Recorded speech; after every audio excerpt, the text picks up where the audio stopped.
Yo, what's going on, y'all? This is Marcus Rosa, aka MAZUMA TV. Back at y'all with some more boxing talk, man. I hope everybody's having a blessed, beautiful, positive, productive night. Hope you had a great day overall, man. I'm back at y'all with some more boxing talk. Sorry, y'all. We're going to be speaking about Rolando Romero going off on the Haneys and Conor Benn in the latest interview. We're going to talk about Trippie Redd, somebody I never thought I'd talk about on this channel. Absolutely cooking Ryan Garcia on social media. Then we're going to go ahead and give you guys unfortunate news, I should say, in regard to Shadasia Green. But before we get into all of that, if y'all could please hit the like button on the way in, that'd be very much appreciated, man. We in the building, as always, man. You know what I'm saying? I had a great weekend. I can't complain at all. Really miss my son, to be honest with you, man. I really cherish the weekends. You know, I really use my weekends to spend as much time with my son as possible and create, beautiful memories and things of that nature. But unfortunately, he's with his mother and stuff like that. So, he got to spend time with her too. So I am missing my boy. You know what I mean? Whenever I had these type of weekends, once it hits like Sunday, Monday, you know what I mean, I get a little bit down in the dumps because I'm always thinking about him. But fortunately, I'll have him, on Tuesday, and we can resort back to our normal schedule and stuff like that. So I'm very excited about that. You know what I mean? I had a good time yesterday too, man. I had a lot of people over. Made a fucking mess in my crib, to be honest with you. But, it was a good time. There was a lot of people here. Pretty good, man. Pretty good.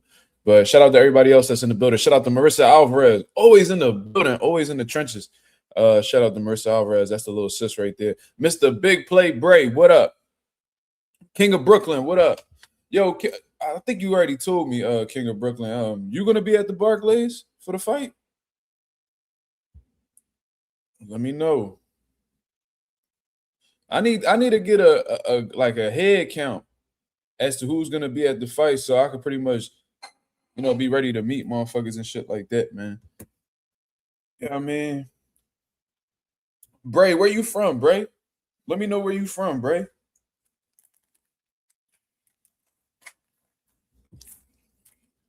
These motherfucking tropical punch Capri Suns. Hoo-wee. The truth. Yo, Slime, what up? I already know Slime gonna be in the building.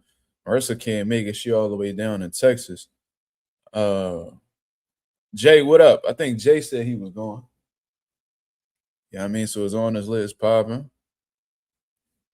King of Brooklyn said I'm low-key waiting last minute because I want to get good seats and the price is a little steep. Yeah, I definitely understand that, brother. I'm pretty sure like the day of, I heard that a lot of people like to wait until the day of because they get crazy discounts and stuff like that. But to be honest with you, King of Brooklyn, I think that this fight's gonna sell out, man. I really do. The fact that they already sold half of the tickets within 48 hours, that lets me know that as they continue to promote, you know what I mean, and fight week and stuff like that, they gonna fucking tear them tickets up, bro. You know what I mean? But if you do end up going, man, just let me know, man.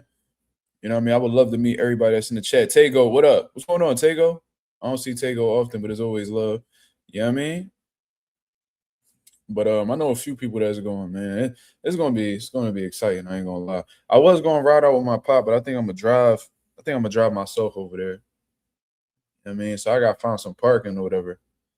Where that parking at, King of Brooklyn? Let me know. Where the parking at? Where I'm gonna be able to park my car for the low ski, man. Y'all know. Y'all from over there. Y'all already know. But anyways, man, we got some things to talk about, man. I think I'm gonna start off with the Shadasia Green news. Unfortunately, it was as bad as I was suspecting. And it hurts for me to say that, but just based off of how the way she was acting, the blinking, I told y'all it reminded me a lot of Gerald McClellan. When he took that knee and he was blinking, it looked like he couldn't get his sight together. Defenseless. How Shadasia Green wasn't. It looked like she was so distracted with what she was feeling that she kind of forgot that Lonnie Daniels was in front of her. You see what I'm saying? So, bro, it was just it was something that was really thrown off about that. I seen her look like she was in and out of consciousness. It was just very scary to see, to be honest with you, man. And you know, we got some unfortunate news from Shadasia Green's team. Shout out to ESPN for putting out this article. Andreas Hale, he says former unified women's super middleweight champion Shadasia Green provided an update Sunday, which is today, after being hospitalized following her knockout loss to Lonnie Daniels on Friday. Daniels stopped Green in the 9th round of the co-main event at Madison Square Garden in an upset. Daniels landed a series of right hands that Green did not answer, causing the referee to stop the fight.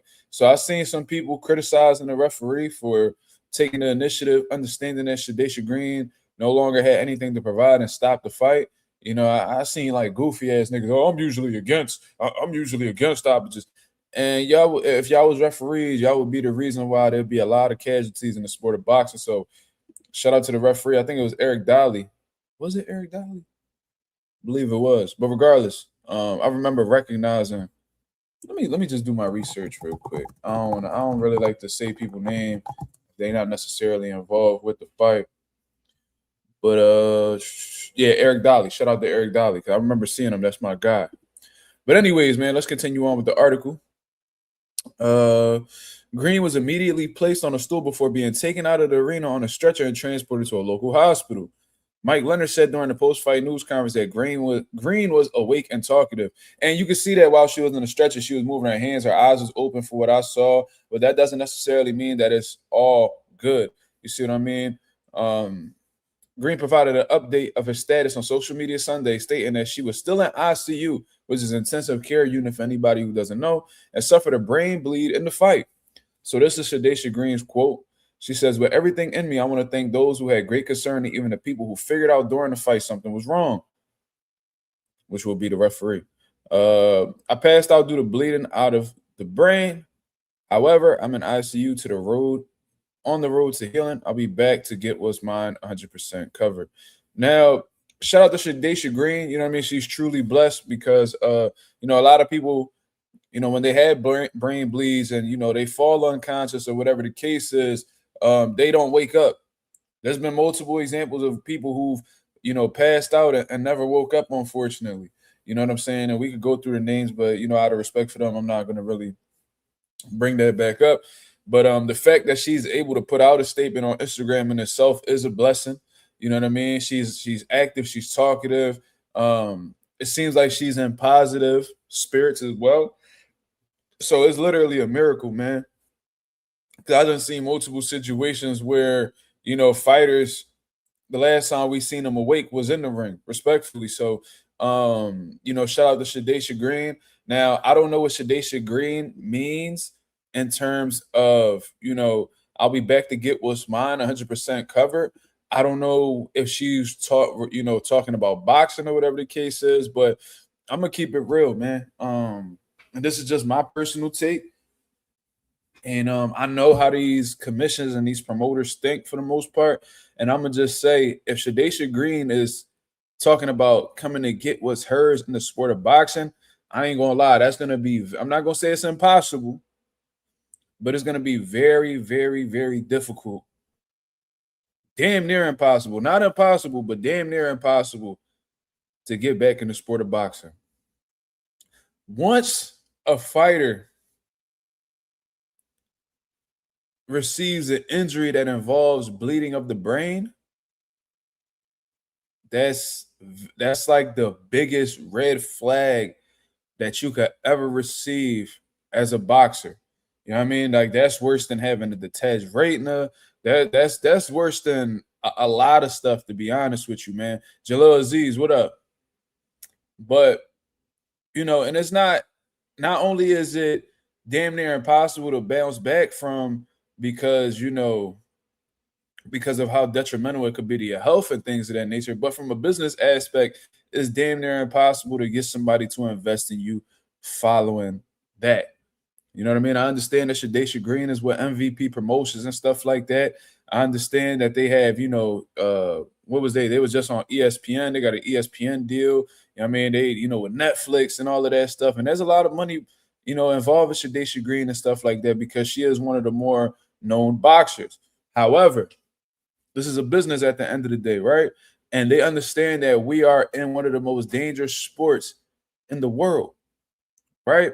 So the last thing that a promoter and a state commission ever wants to be held responsible for is a casualty in the sport of boxing, right? So, I mean, you could be a talented fighter, you could bring a shit ton of money to the table, you could have an absolute mega fight in front of you. These commissions are going to be very, very, very scared to throw you back in the ring when you have a history of a brain bleed. Because if something happens to you, that falls on them. You know what I mean? I could tell you one thing: New York State Athletic Commission is so strict. You could pretty much book that Shadasia Green will never fight in New York again. I don't know what other athletic commission is gonna be, okay with her fighting again and stuff like that. But New York, definitely chalk. Pennsylvania, definitely chalk. Now, the promoter Jake Paul and stuff like that, Nikisa, whatever his name is, no disrespect, but are they gonna be willing to put money behind the fighter now when they know that they could that fighter and Shadasia Green could be 1 round, 2 rounds, 2-3 punches away from possibly being unalive from the sport of boxing? That's something to really think about, man. So to be honest with you, I think once a fighter gets a brain bleed or has any type of brain injury, point blank period, where it could really lead to that person's demise, a lot of people are going to fall back from you. And I'm not going to lie. If I'm Shadasia Green, if I'm in her shoes, I'm not even thinking about boxing no more. That's my sign to walk away, because my life, my health is more important than putting on boxing gloves, punching somebody in their face to make a living, to entertain the crowd. Just that in itself. My life, my health is more important than putting on a pair of boxing gloves to get paid and entertain the world, that's deciding to take their time to watch me display my talents. Like, there's nothing that's more important than that, right? And once you have a traumatic injury like that, if you're not taking the proper steps necessary to heal from that, you're only gonna get worse. You feel what I mean? So this is a miracle on Shadasia Green's part in terms of being able to express that. She's on the road to healing, to say that she has some sort of situation. For her to have that type of optimism, she's a warrior. Because that would break a lot of people. That would break a lot of people. The fact that she got stopped, the fact that she was a heavy favorite and got upset in front, and it's probably one of the biggest upsets recently in women's boxing. Like that could be demoralizing in itself. But the fact that it was such a huge situation that you were bleeding from the brain, that's all the signs that I need to be like, you know what, my chapter in the sport of boxing is done. There's still a lot more that Shadasia Green could do for the sport of boxing. You know what I mean? She could obviously coach fighters. You know what I mean? Maybe she could be somebody that, could be a representative of MVP promotions. You continue to push, women's boxing. You know what I mean? I hope that MVP still keeps her around. You know what I mean?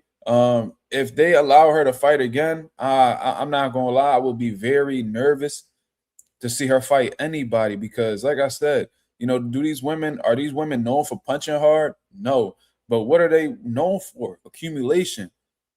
And she took punishment for 9 rounds and almost lost her life as a result of that. So I could only imagine if she were to fight again and get another tough, grueling fight, that may be the last time we see her alive. So it is that serious, man. That's why I always say on my channel, I'm heavily against PED users, people who look for any way to cheat in the sport of boxing, because situations like this can't happen. And this was best case scenario for Shadasia Green, to be honest with you. It could have been a lot worse than that. We could be having a totally different conversation if Eric Dolly didn't stop the fight as soon as he did. You know what I'm saying? So I really hope and wish for the best for Shadasia Green. We were sitting on here making jokes. You know what I mean? We be bidding, that's all. But it's all love at the end of the day. I mean, I seen Tim Bradley come out and say that Shadasia Green quit. I did think that, and this is why, like, Guys like Timothy Bradley, are they experienced? Yes. Um, does he have a resume that a lot of people will not accomplish in the sport of boxing? Yes, but just because you have this experience in the sport of boxing doesn't mean that you know it all. Once I had seen that one video, I knew that he jumped the gun. I think he spoke way too soon. That's why I'm somebody who I reserve my opinion until all of the facts come out. The way that Shadasia Green was acting in the ring, that did not look like somebody who quit to me. That like somebody who was going through something that could have very well have taken her life. I seen the signs. I pointed it out right away. I was saying how she needs to be taken to the hospital immediately. I'm seeing how the way that she's reacting in the stool, her body language, like somebody who didn't even know where they were anymore. You feel what I'm saying? So the fact that Tim Bradley came out and said that she had quit, that's crazy to me, man. Like I thought that was very disrespectful. I seen he came out and apologized for it. But Tim, you too old for that, bro. You way too old for that. For you to be jumping the gun like that, making assumptions. You know what I mean? Like she was still in the hospital while you criticizing her. You ain't even let her check out of the hospital, brother. You ain't even let them release a statement, with some sort of updates in regard to her. You over here questioning her performance, her abilities. You questioning her mentality when she may have very well, if she would have took a few more punches, probably would have lost her life that night. And here you go trying to talk shit about somebody so you can get a couple views.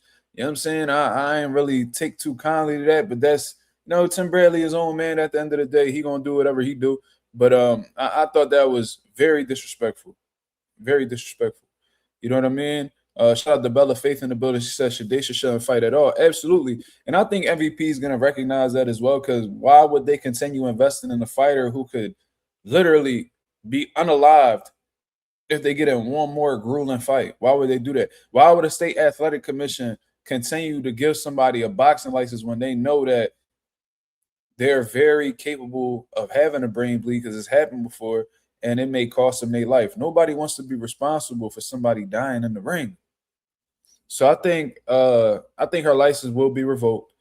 Um, I don't know what she could do to prove to these promoters or this athletic commission, to these athletic commissions, to show that she's more than capable of boxing and being healthy and not being a risk.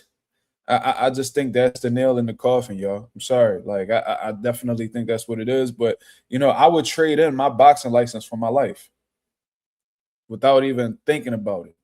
I would trade in my boxing license and go ahead and find a different and go up and proceed in the next chapter in my life in comparison to losing my life. Boxing is just one side of Shadasia's life. I'm sure that she has a beautiful family. I'm sure that she has a great, circle of people. I'm sure that there's other things that she wants to continue to take part in outside of boxing. You feel what I'm saying? And everybody's a warrior. You know what I mean? They may be people who are content with, dying in the ring. But just because they had that mindset doesn't necessarily mean that they have to go through it. You know what I mean? Shout out to Eric Dolly for saving that woman's life. Shout out to MVP Promotions by staying by Shadasia's side. I hope they continue to do so, especially if she is no longer able to box. And I hope these state athletic commissions do the right thing and, let Shadasia know that it's too risky for her to come back. You know what I'm saying? But that doesn't mean that your story's done. You can still contribute to a whole lot in the sport of boxing. You became world champion. They can never take that away from you, regardless of, how your career went, how the way it ended. You know what I'm saying? Who you won against, who you lost to. You will literally go down in the history books as a world champion, and that's more than enough. Yeah, it sucks that we most likely won't see the Clarissa Shields fight, but things happen for a reason. Your story's already written. You're just living through the chapters. You feel what I'm saying? So I got you, Slime. Give me 1 minute. But let me see. My boy Mr. Big Play Bray said, do you think this happened before? Or was it something? Do you think this happened before, or was it something was building up? In terms of what? You have to clarify, Bray. Are you saying that do you think this has happened to Shadasia Green before? No, if that's what you're referring to, Trick said Clarissa Shields is doing the same thing, talking down on Shadasia. Well, that's a little bit of a different situation because at the end of the day, Clarissa Shields, that's her. That was somebody that she was supposed to be competing against. That was somebody that was being attached to her name, and I'm sure Clarissa Shields was just speaking from a competitive standpoint. Like, oh, you lost, oh, you ain't ready for me. I think it was just more about a competitive thing. I don't think she was talking maliciously on Shadasia Green. I don't know if Clarissa has said anything outside of that. Let me actually take a look on social media and see if she said anything. Let's see. Let's see if she spoke about.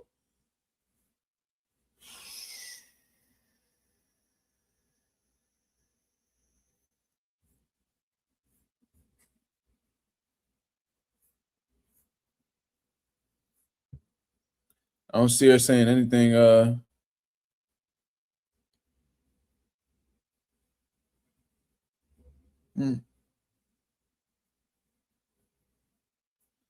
Yeah, I didn't see her speak about anything yet, but she could. I mean, if she wants to react that way, I do think that's a bit weird, to be honest with you. But people gonna react how they gonna react. But me personally, uh,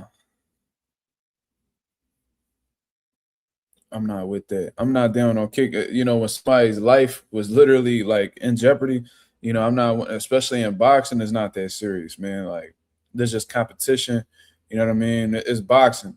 We don't ever want to see anybody lose their life in that ring. You feel me? But I don't know what Bray is referring to. He's not clarifying in the chat. Do I think that this happened before? In boxing, people have concussions. That's just what it is. But in terms of do I think she's had a brain bleed before? No, because people get their brain scanned all the time in the sport of boxing. They do their checks and stuff like that. And if she would have had a brain bleed previously, we would have known. You know what I mean? But what I can say is that these brain bleeds just don't happen in just one fight. I'm sure Shadasia Green, if I had to guess, maybe she done had some tough sparring sessions. Maybe this was an accumulation of her past few fights, man. Your brain can only take so much before it starts to deteriorate. You know what I mean? Just like your body can only take your shoulders, your arms, your wrists, your legs, your knees. Your body can only take so much punishment before it starts to break down. You feel what I'm saying? The brain is the same way. The brain is actually very sensitive. And when you're doing these weight cuts and stuff like that, Shadasia look like she gets up and weight heavy too. She's a bigger woman. You feel me? So maybe and I heard it's harder for women to lose weight in boxing in comparison to men, just based off of how the way their bodies operate and shit like that. So maybe her weight cuts was tough. Maybe she lost some fluid in the brain, and maybe that's what, accelerated the punishment that her brain received. It could be a variety of things, but if I had to guess, maybe it was grueling sparring. You know what I mean? Because that's really where the damage gets done. Because yeah, these women are doing 10 rounds, 2 minutes and stuff like that, but they're literally doing 10 rounds and sparring multiple times a week for 6 to 8 weeks, however long their training camps are, and that's when damage starts to accumulate. A lot of the damage that these fighters receive aren't really from fights most of the time. You know what I mean? It really comes from their training regimen. So yeah, that's just what it is. I hope I answered your question, brother. I think it was something that was definitely building up, but that was definitely her first brain bleed. That's something that people pick up on right away because fighters just can't walk around and be okay with a brain bleed. That's you'll be susceptible to dying if not being taken care of immediately. You know. Yeah, Bella, she said we discussed this too. Gerald McClellan got a traumatic brain injury in the Benn fight. Hope Shadasia hasn't suffered irreversible damage. I hope so, neither. But the fact that she's speaking clearly on social media, you know what I mean? She sounds optimistic. It sounds like, and from a mental standpoint, she's in a great place. So it doesn't seem like if she had a brain bleed, it probably was a minor form of one. But regardless, once it gets there, nobody should ever be thinking about getting in the boxing ring again. Like that chapter should be closed, just for the sake of your health, because a small thing could turn into a big thing if you're not, taking care of it. You feel what I'm saying? So, catch it while it's early. You know what I mean? Just like a lot of these illnesses, if you catch it while it's early, you can do a lot to prevent it becoming a bigger situation. But if you continue to take punishment, if you continue to box out of stubbornness and recklessness, neglect, whatever the case is, that could become something that could really take your life from this earth. So that's just what I peep. Felicia Williams says Clarissa respects her as a boxer. She don't respect her boxer skills. Ain't no way she thought it was that serious at first, and since then she sent prayers up. Yeah, she talked her shit when. Okay. Well, yeah, that's the. I'm gonna give her the benefit of the doubt. I'm gonna give Clarissa the benefit of the doubt. I think when she was talking about Shadasia, it was from a strictly competitive aspect. You know what I'm saying? You said that she sent prayers out. I didn't see it on her Twitter, but maybe she did in videos. I don't know what the case is, but if she did, good for her. Because at the end of the day, yeah, they competitors, yeah, they want to beat each other, yeah, they want to whoop each other ass. That just comes with the sport of boxing. But I don't think anybody wants to be responsible for killing anybody in the ring. I don't think anybody wants to see anybody get killed in the ring because it's not that deep.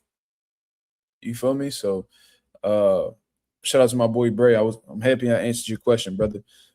Tricks in the building. He said the most recent brain bleed horrific incident before Shadasia Green was Patrick Day when he tragically passed away. Yeah, I think that was against Charles Conwell too. Then you got, Maxime Dadashev against Subriel Matias. It's been a few situations. You know what I'm saying? RIP to them. Very, very unfortunate. And there's lesser known fighters that pass away in the sport of boxing that doesn't even reach the news. So shout out to them. You know what I mean? Huge RIP to them for, basically losing their life, in the sport of boxing.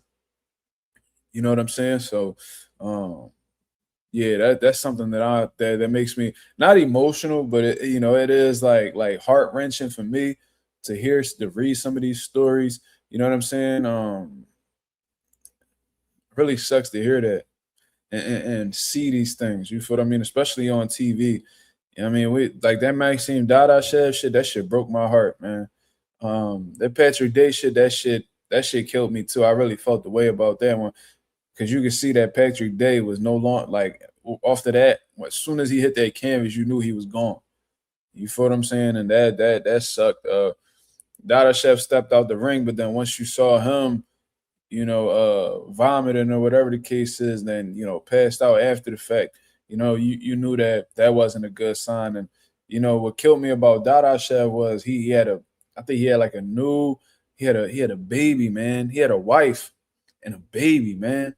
That baby will never know who his father is. You feel what I mean? But this is what they signed up for, right? So they know that that's a possible scenario, but it just killed me. Like the kids always get to me, man. Like, one of my biggest fears is, no longer being here or, leaving this world at a time where my son is young and not really aware of who I am.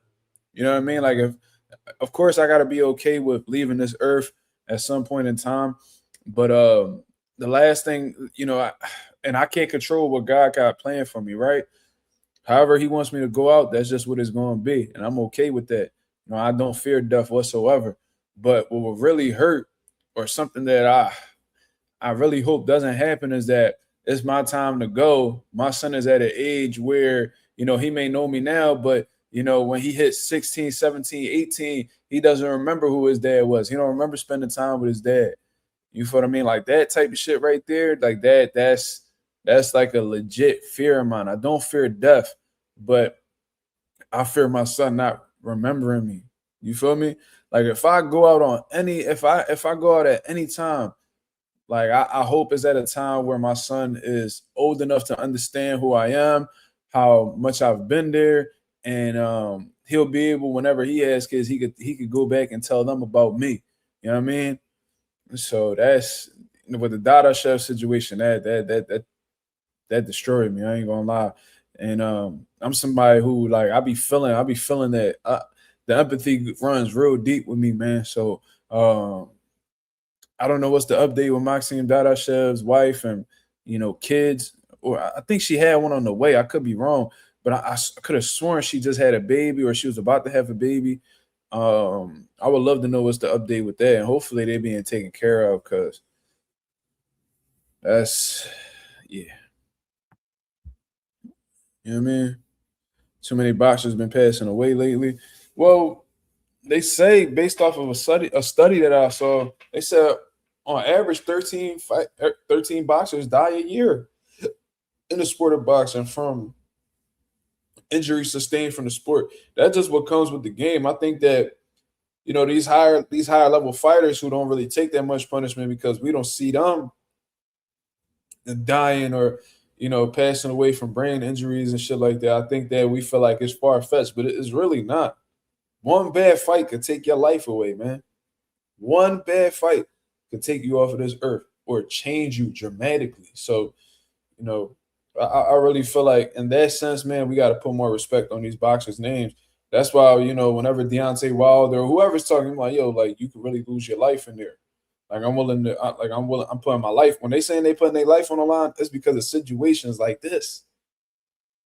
You know what I'm saying? But I hope all goes well with Shadasia Green and whatever she chooses to do next in her life outside of boxing. I'm in full support of, and hopefully she continues to be a strong advocate for women's boxing. And um, 'cause let's keep it real. There's a strong likelihood she won't box again, right? Um, I just hope that she continues to push the culture forward and pass down what she knows to the upcoming women in boxing, so she can actually, uh, so we can actually see women's boxing get where it should be. I mean, because women's boxing is beautiful, man. Like, there's a lot of talented fighters. Like I said, Tam Bolt, that's probably my favorite female fighter up and coming right now. Um, of course, you got Carolyn Dubois. I've been critical of Alicia Baumgartner, but she's huge for female boxing. Clarissa Shields, Katie Taylor on her way out. We still got Amanda Serrano.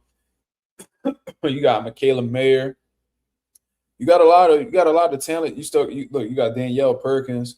We got a lot of talented women fighters who, what I mean, they deserve to be fighting at a top level. They deserve to be compensated well.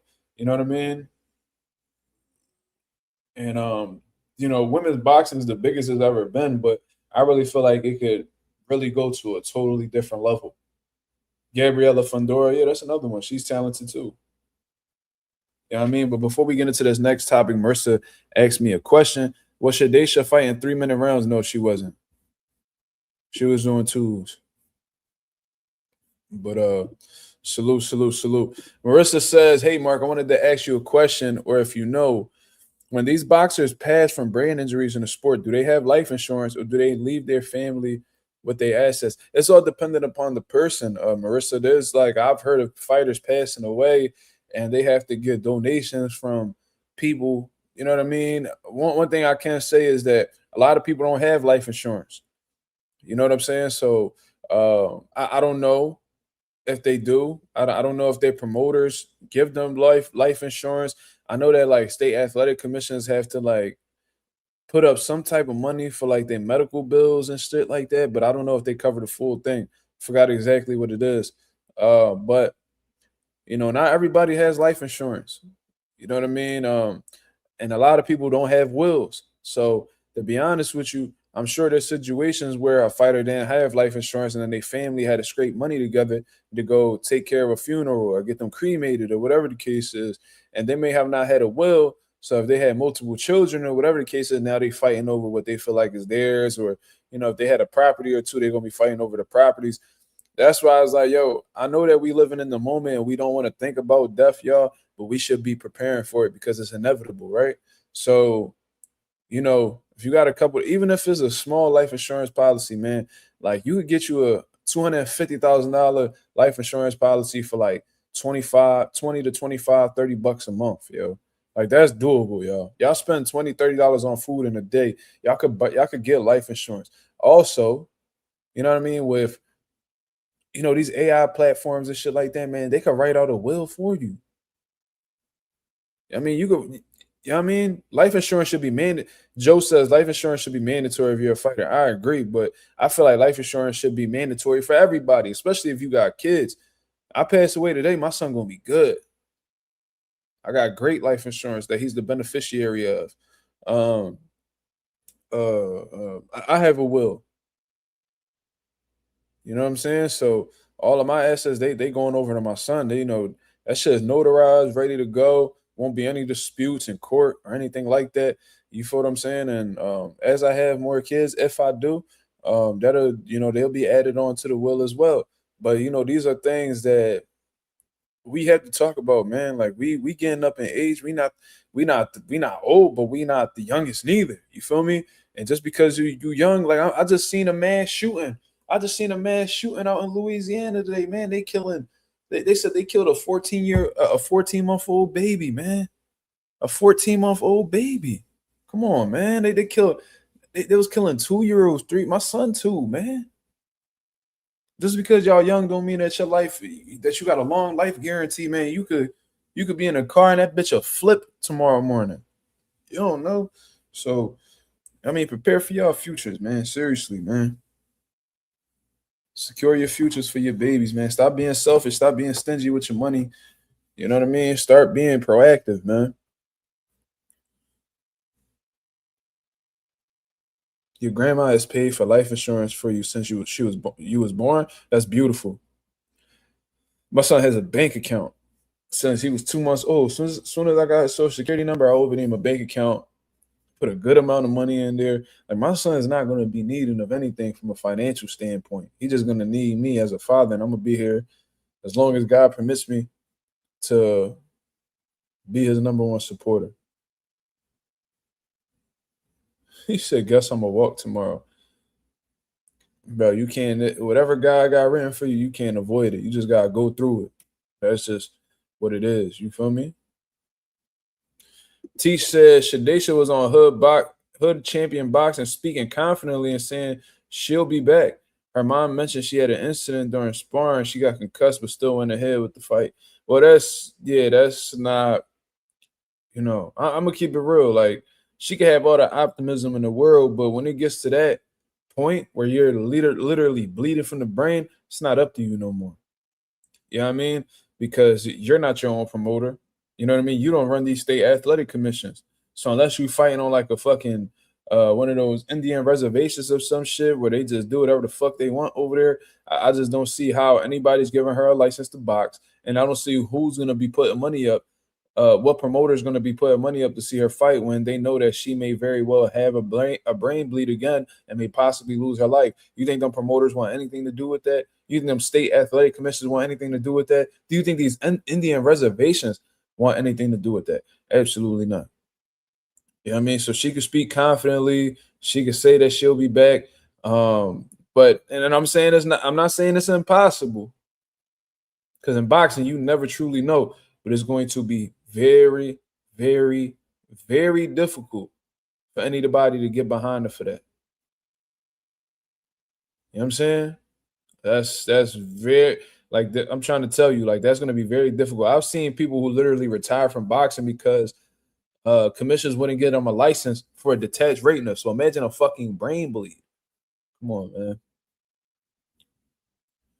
But if she getting concussed during sparring and still went ahead with the fight, that's a foolish move, man. So that must have meant that she got stopped in sparring, knocked out, whatever the case is, that she still took it upon herself to get in the ring with the active concussion and, take even more punishment. See, that type of shit right there, that's and the fact that her team allowed her to do that, very, very dumb. That's just my opinion. You feel me? But anyways, man, we're gonna transition on to the next topic. You know what I mean? I just wanted to speak about this real quick because I thought that this was hilarious. We're gonna transition to the Ryan Garcia situation because I tried to tell y'all in the past what it was about Ryan Garcia, but now other people are saying it. And I thought this shit was hilarious. So we know that Ryan Garcia, just he finally won a world title against the weakest champion in the sport of boxing at the time, Mario Barrios, in my opinion. And he's been going around streaming, doing what he does, just trying to be a content creator because that's what he's truly passionate about at the end of the day. I feel like that's what he wants to do with his life. I think he loves there's people that love being famous. I think Ryan Garcia is one of them. I think there's people that love attention. I think Ryan Garcia is one of them. And I think that he finds more joy in being a streamer slash content creator than being a boxer. And I could be wrong, but I feel like in Ryan Garcia's eyes, boxing is just what helps him gain more notoriety for being a streamer. I feel like that's what he prioritizes. I think that's what he cares about more. I feel like you could tell him how the way he moves, that based off of the way he moves in boxing, how he tries to cut corners, he looks for the easy way out. You could tell that he's far more passionate about being a streamer, which you could tell he really gets up for. He finds that to be more exciting in the sport of boxing, because if he felt like boxing was more important, then he would actually put more into boxing than he would be being a content creator. You feel what I'm saying? Like, you can't even see this dude do a training session without a camera being on. It just lets you know how big he is on people seeing him, how big he is on getting views and likes and subscriptions, whatever the case is. So apparently, based off of what the information that I've gathered, Ryan Garcia was out here, streaming as he usually does. And from what I understand, he was kicking it with Trippie Redd. Trippie Redd is a rapper. You know what I mean? I don't know too much about him. The most I know about him, he got a couple songs that I heard before. And then I think he just had a baby recently with like Coily Ray or some shit like that. But regardless, I guess Ryan Garcia went over to kick it with Trippie Redd and then shortly left the house after the fact. Then went out of his way to pretty much speak on Trippie Redd's energy and things of that nature. So we're going to go ahead and view the video, and then we're going to hear Trippie Redd's response, because he absolutely went off on Twitter. So this is Sean Garcia, which is, Ryan Garcia's brother. And Ryan, seems like they're talking about the moment that they had, or the experience they had with Trippie Redd. There was some funny. Yeah, guys, I don't think he's not a wolf in sheep's clothing. Trippie, he had 666 on his eyelids. Did he? Yeah. But you can tell that he got uncomfortable when he started talking about God. For real? You kind of brushed it off low key. But you definitely got to still try to plant the seed, right? Mm-hmm. God can save everyone, right? That's the ones he want to save. Yeah. The most. For real. We try not to judge people, but, at the end of the day, anytime somebody's smoking weed, it starts off awkward because they're so, like, laid back. And he fucking put down like 6. Yeah. Bro, all by himself. So, like, guys, I'm sorry if it felt awkward, but, like, when you're not smoking weed with people that are smoking weed, it's awkward. If we were smoking weed with him, it would have been funny. Yeah. We don't do that. Yeah.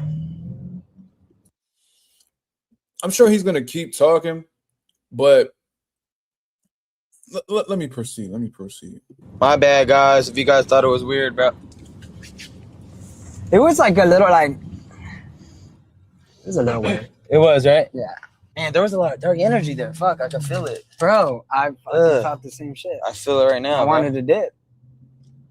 But he's a cool person. You can't judge a person. I just find it funny that they're talking shit about Trippie Redd, but saying, well, we're not going to judge him, but you over here questioning his energy. You know what I mean? You criticizing the tattoos that he has, which I'm sure he's had that tattoo for a very long time. So the fact that you're just noticing it is strange. And based off of these Trippie Redd tweets, that's not the first time that y'all linked or actually been around each other. So I just find it weird that he's doing it now. And for one, y'all talking about this nigga smoking weed. Talking about smoking weed, bro. You literally was just smoking weed not too long ago. So you acting like, it's just such like it's weird that niggas are smoking weed and how the way they act. Bro, you literally was smoking weed in the whole lead up to the fucking Devin Haney fight. So that's really weird. And then here they go playing like this Christian role and stuff like that. Like I've been telling y'all, man, this is why, like, to this day, I have a hard time committing to a religion. I have a relationship with God, but I have trouble committing to a religion because, especially within Christianity, I ain't gonna lie to you, and I ain't gonna disrespect everybody that takes part in Christianity. I grew up in a Catholic household. You know what I'm saying? My grandma's a devout, Catholic. I went to a Catholic school. You feel what I'm saying? So there's no disrespect to the Catholics out there. I got a lot of love, for my Christians, my devout Christians and shit like that. But it'd be motherfuckers like these guys right here. I don't know too much about Sean. I ain't even worried about him. Nigga, a sidekick for real. You really give a fuck about Sean, to be honest with you. Sound like he a real feminine dude, and he just be under his brother nutsack and shit. Like I don't really give a fuck too much about him. But Ryan Garcia, man, he always plays behind this God cloth. Always plays behind the Bible and thank you Jesus and all this shit, and that sound good. But there's been several times where if you've taken part in things or have said things that let us know that you're not this devout Christian that you claim to be, brother. You get all the tattoos that you want. You can quote all the Bible verses. You know what I'm saying? You could do whatever. You can mention Jesus' name every time. But based off of, and we all sin, want to bet, like we all sin. You feel me? Like, so that's not me making it seem like I'm perfect. I'm far from perfect. I fuck up every day.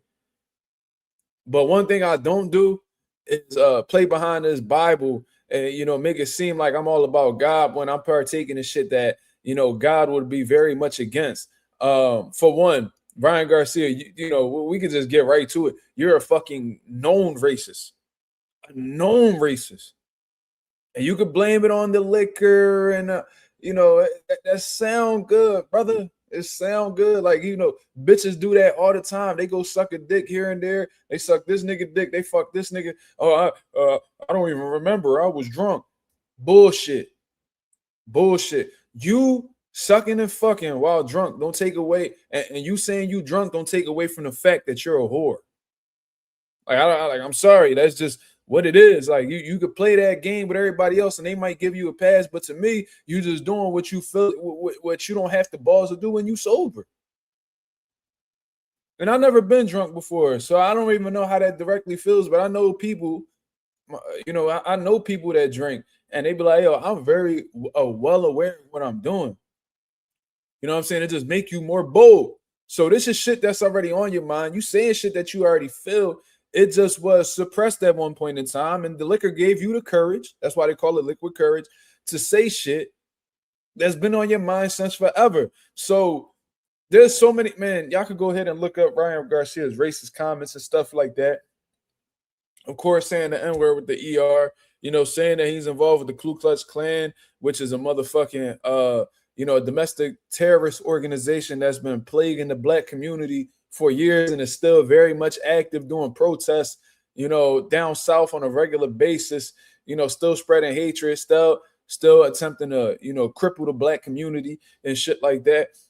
This is what Ryan Garcia said that, he was a part of. Not only that, but he disrespected a black person who fell victim to police brutality in George Floyd, that went ahead and said that he'll dig him up just to bury him again. And he said a lot of disrespectful shit about black people, then went on to apologize for it afterwards. Then you got goofy ass niggas like Jagar Talk, sitting around him, laughing and dancing with the nigga as if everything's okay when we know it ain't okay. So you could play behind this God cloth, you know what I'm saying? You could play behind these Bible verses. You could play behind the Bible. You can mention Jesus 1,000,001 times, but we'll never forget how you truly feel about us. And for you to be pushing this loving, God-like energy, you do have a lot of hatred in you. And that's just a fact. Not only that, but you've also been very, you've shown, what's that shit called? Like Islamophobia? I mean, like, you're such a Christian and all this shit, but the moment that somebody else comes from a different religion or has a different viewpoint from you from a religious aspect, here you go throwing shade on their religion. How, I don't think Jesus would do that. I don't think Jesus would do that, brother. I'm gonna keep it real, but it is what it is, man. So when I hear Ryan Garcia, Islamophobia, shout out to one to bet for that. I forgot the term, but I knew what I was talking about. Regardless, though, this is what pissed me off about Ryan, man. Like Ryan, and he not the only one. Like this is like I know people like this, and it's just a huge pet peeve of mine, man. Like motherfuckers who, oh man, but Jesus said, and amen, and God bless you, and God loves you. And I was like, all right, like I feel all of that, I understand all of that, I respect all of that, but you preaching all this bullshit, but behind that Bible, you a piece of shit. You a piece of shit, man. You telling motherfuckers, you trying to tell niggas about their energy and shit like that, bro. If anybody got dark energy, is you. If you showcased it on numerous occasions, and we not even talking about you being a drug cheater, none of that. You know what I'm saying?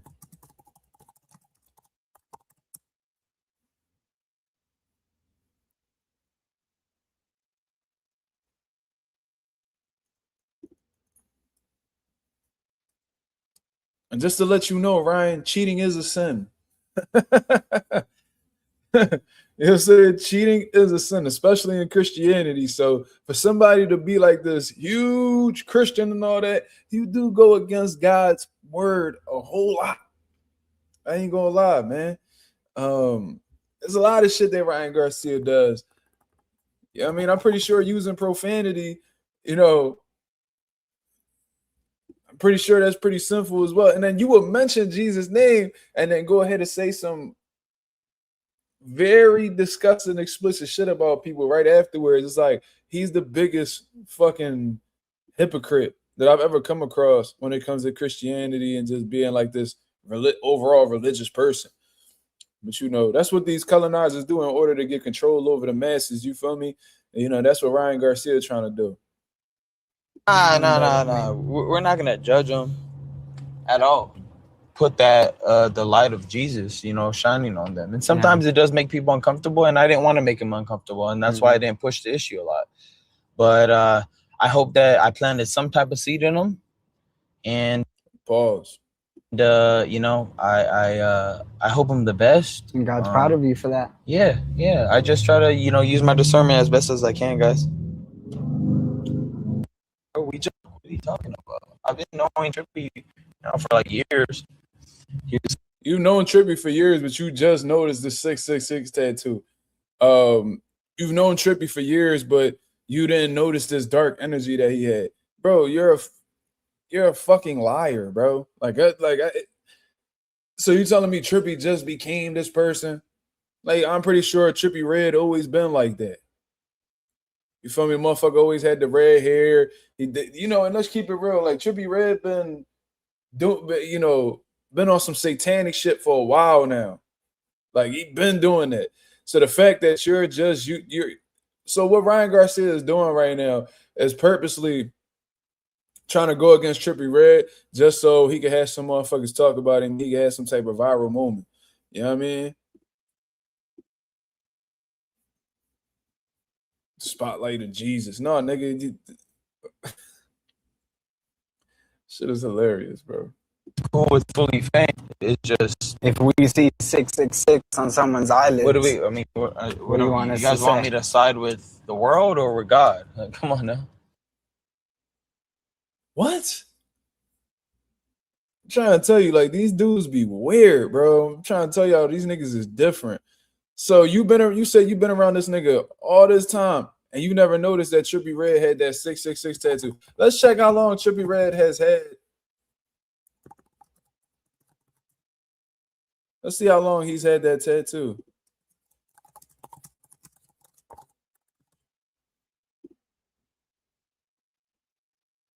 Trippie Redd got his 666 tattoo in early 2019.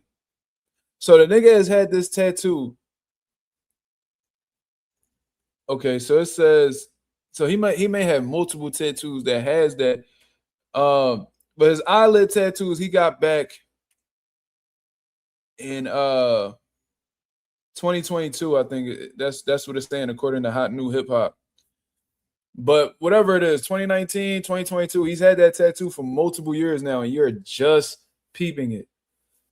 So you went over to this nigga crib or whatever the case is. You really wasn't feeling the energy. You dipped, right? And then you come up with all these different excuses. That's what he says. Now, this is Trippie Redd's point of view in this on this side, because there's two sides to a story.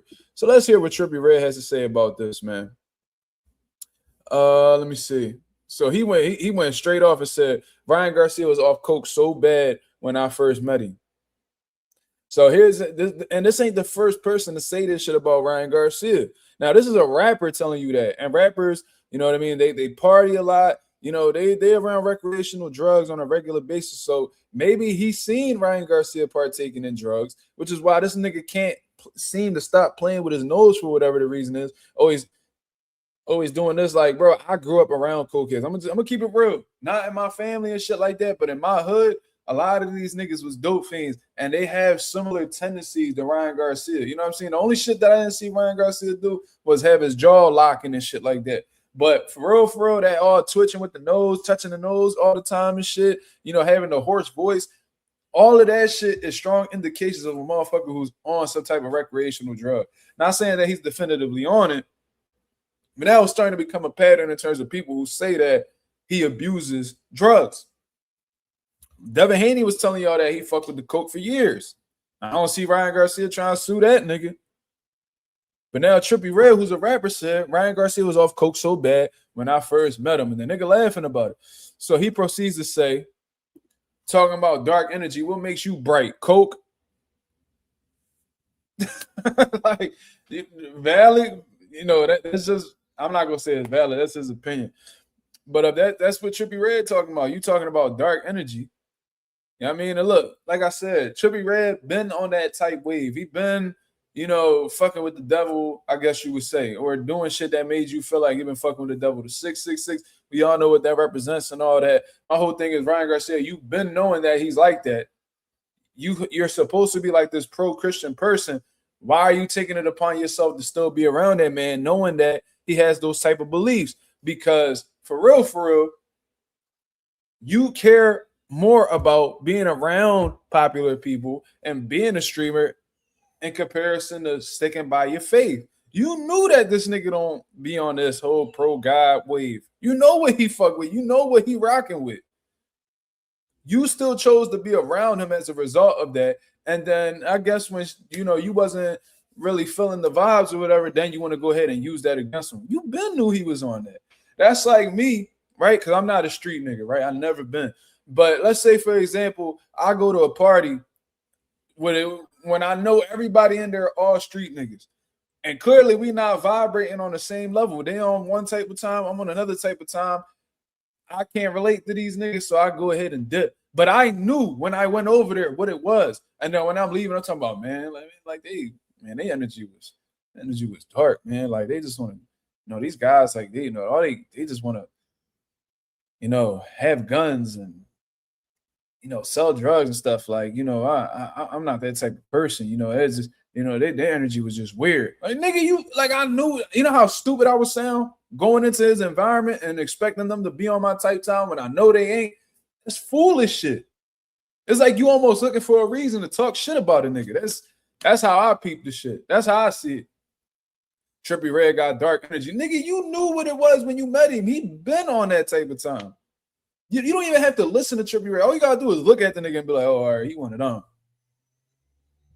Yeah, he one of them. Like, he fuck with the, like, he real cool with the devil. He one of them. It's not hard to see. You feel me? So that's what's so weird about the situation. But, you know, Trippie Redd is going off at this point. He says, oh, shit. Oh, man, I wish I could censor this shit. But it says, oh, Ryan couldn't say N-word with the hard ER in front of all black Don because he a coked out wash fighter trying to be a streamer now. Okay. So look, Trippie Redd is aware of Ryan Garcia's past and what he took part in, right? So let me see if they actually pull it up. Let's see. Oh, look, they all defended Ryan in the chat. I was hoping somebody. Look at this. Let's hear this. Relax. Let me go in on these niggas. Relax. Let me go in on these niggas. What's up?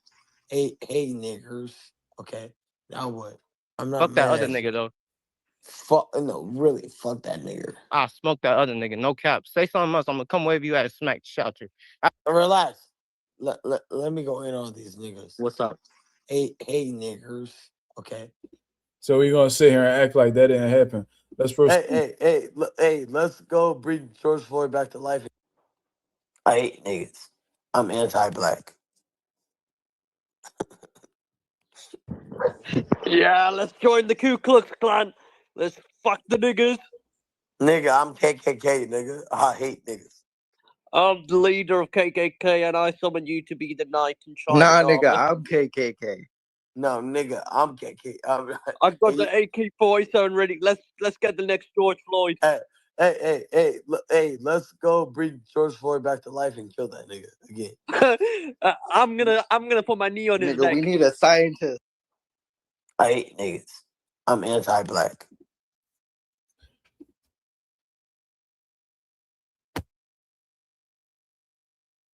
I don't even know what to say outside of that. This just speak for itself. But so when Trippie Redd says these things, he's not lying. Like, Ryan is a known racist. That's why when you say shit like that for the internet to see and it'll never go away, I just find it funny how, you know, you want motherfuckers just to forget about all of that, and now you playing behind this Bible and act like, you know what I mean, you better than niggas, or feeling like motherfuckers is beneath you or aren't on your wavelength because they don't see eye to eye with you from a religious standpoint. It's like, bro, you got shit that you got some things too that make you look like a weirdo too. Like, I don't know who told y'all this, but and I know we just like in this we in the era of the internet now where motherfuckers just say whatever they want. You know what I mean? Don't really face no type of consequence. You could be whoever you want to be on the internet, but being a racist has never been cool.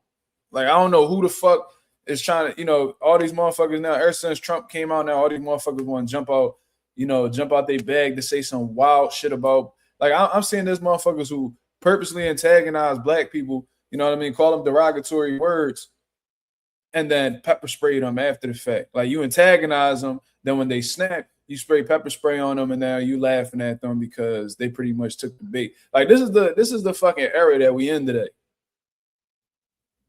You feel me? So let me see what else Trippie Redd got to say outside of that.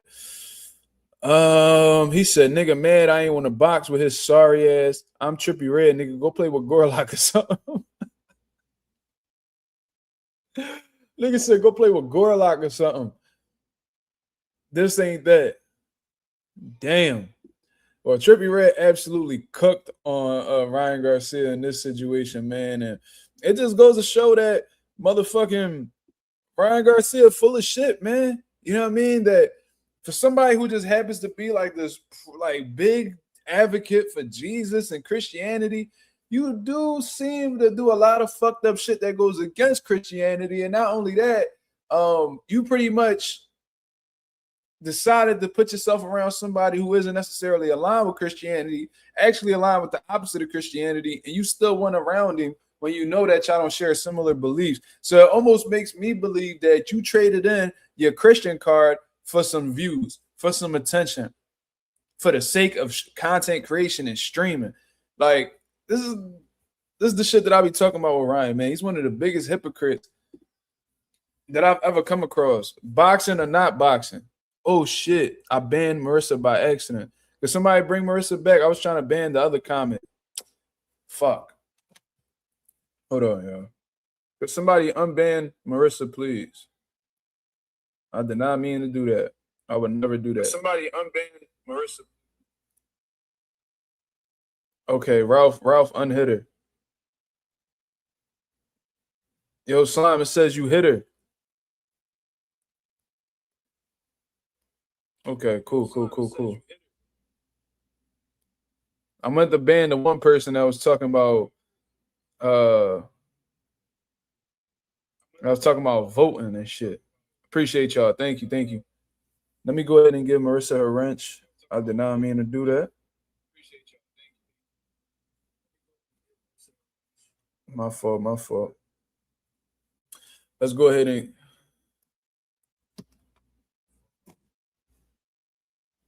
I gave Marissa her wrench back. We good, gang. I don't want no smoke with Marissa.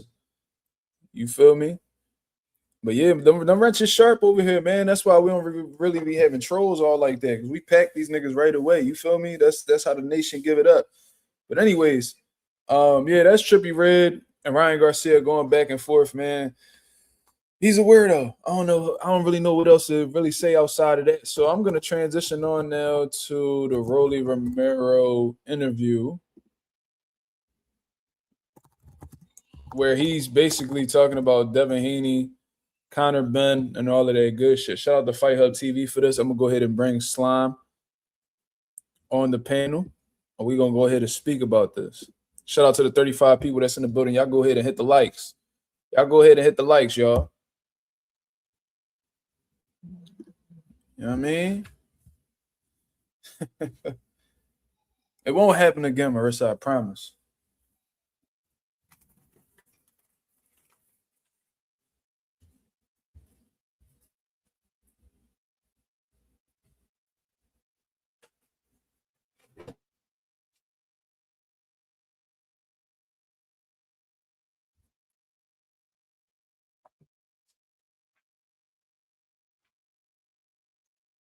You Slime, you coming up or what?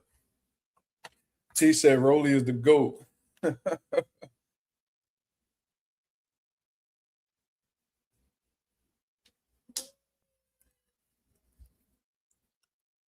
me see. Yeah, that's Yo, Slime, what up? Yo, what's the word, man? I ain't gonna What's lie, that picture's hilarious. man? Shout out my nigga Conor Benn. You feel what I'm saying? Oh yeah. Well, what's up? Talk to me. Ryan's a hypocrite. That's number one. I hate hypocrites. Like, you can't sit there and use God after. And a couple fights ago, you were just talking crazy, doing all these drugs and drinking and cheating and all this bullshit. You can't sit there and use God now as an escape for streaming. And I'm not gonna lie, it works for the dumb niggas who like you, who think you're cute. That's only who it works for. It doesn't work for anybody who's real. You know what I'm saying?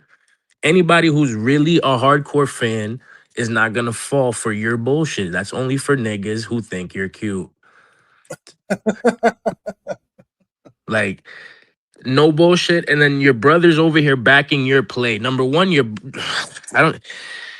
brother is on the colorful side of things, to say the least.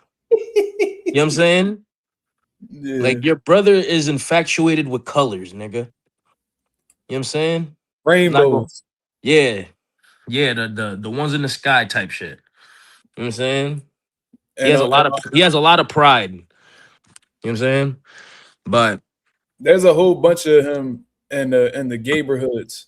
I'm gonna just say that. all I'm gonna say is this: this is not me just making shit up. I seen a TikTok y'all both made, you, him, and your father, and this nigga's dance decided to be a shake it like Ice Spice type dance. Like, nah, that's not how that works over here, bro.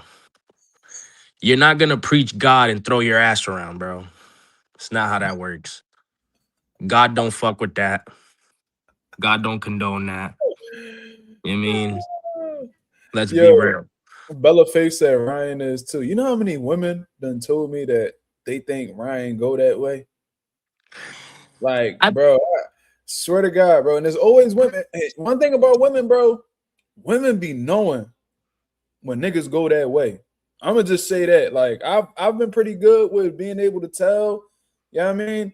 But like women, they be knowing, bro. Yo, And I'm not. there I'm was a few times when women was like, "Oh no, he liked that." I'm like, "No, he not." Then it come out there he is. I'm like, "Word." all Shit I'm is gonna all I'm gonna say is this, right? I'm not gonna say this is a fact because it's not a fact. Number one, I have no clue. But I bet you any money after he did that challenge with Gorlock, you know what I mean? He Mm. went to he went to go get Wazzles from that. But you know what's crazy? He did a lie detector test, and they asked him some shit about Gorlock if he was attracted to Gorlock. He said yeah, and the boy said he was telling the truth. So Oh, and like, then they did ask him if he was bisexual or gay or something. He said yeah, and it came out true. I yeah, remember that. it was something like that. It was definitely something like that, man. And I ain't gonna lie, like, look, he could be whatever he is that whatever. But it don't even look like he got chemistry with his wife all like that. You ever seen him, Jones? Mm-hmm. Like, He don't really fuck with her. and it don't He look like don't, she and I know he fucking don't. with him neither. It don't look like she really fucking with him neither. That shit look like, and I could be wrong. I don't know. But it just look like they like in a conditional type of relationship. It's like And a lot of it's like she knows she's the cover up. right. And you can tell she only there for one reason. Like Mm-hmm. I feel like there's a lot of women who deal with niggas because of the comfort factor. Of what they bring to the table. Right. Like I ain't with this nigga because I love him. I'm with him because he provides A, B, C, D, or whatever the fuck the case is. Not D, but A, B, and C. Feel me?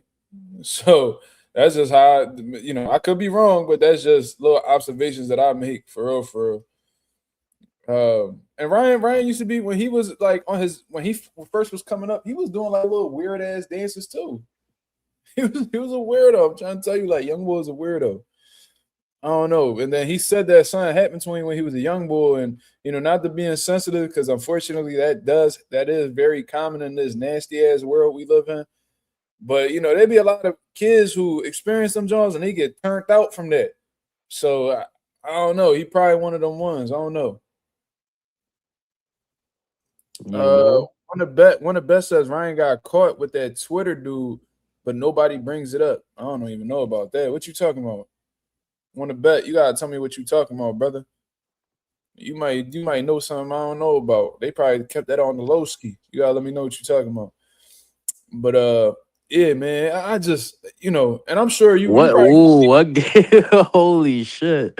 I just yeah. read that comment. I believe it though. Hey, T said, speaking of Ice Spice, she got into a tussle at McDonald's. Yeah, we were speaking about that in the group chat. I thought that was really weird. That was really weird. The fact that she was at McDonald's with one person, as famous as she is, her response was funny though. She's like, "I'm from McDonald's." I'm like, "Yo, that bitch, bro. That bitch is she's been a stupid." smart ass. But Shorty was clearly on some weird shit too. She was provoking Ice Spice. But that was weird, bro. Like you too famous for that. Like everybody know who the fuck you is at this point. You know what I mean? You getting more and more famous as the years go on. Like you gotta He's lucky it was a female and not no weirdo nigga, bro. yeah, no, but I Yo, heard niggas be weird. a dude wanted to fight her. And I'm like, Nah, oh no, he niggas is got weird. the dude that was with that girl was trying to rumble her, and she was trying to fight the girl for real. And the bull was like, nah, fight me, nah, fight me. Why, yo, these niggas be weird, bro. Like you trying to swing on a girl that's trying to fight another girl. Like, what type of time y'all on? He might be gay. You know, only gay niggas do that, right? I'm trying to tell you, bro. Like now, if Ice Spice was stealing off on him and he was defending himself, cool. But like you trying to fight the girl because she trying to fight a girl that you with. I promise you, it wouldn't have been none of that with that dude if there was another dude with Ice Spice there. She would have been Promise you with that. security. That nigga would have been on his best behavior, bro. There's some niggas who only be tough when other men ain't around. I That's a seen it fact. with my own eyes. Like I've seen, oh fuck you, bitch. I'll fuck you out, bitch. I'll knock you out. She like, all right, you doing all that. Cause I always tell the women around me, don't never get into it with no nigga. Don't go back. Call the right person to get that motherfucker situated.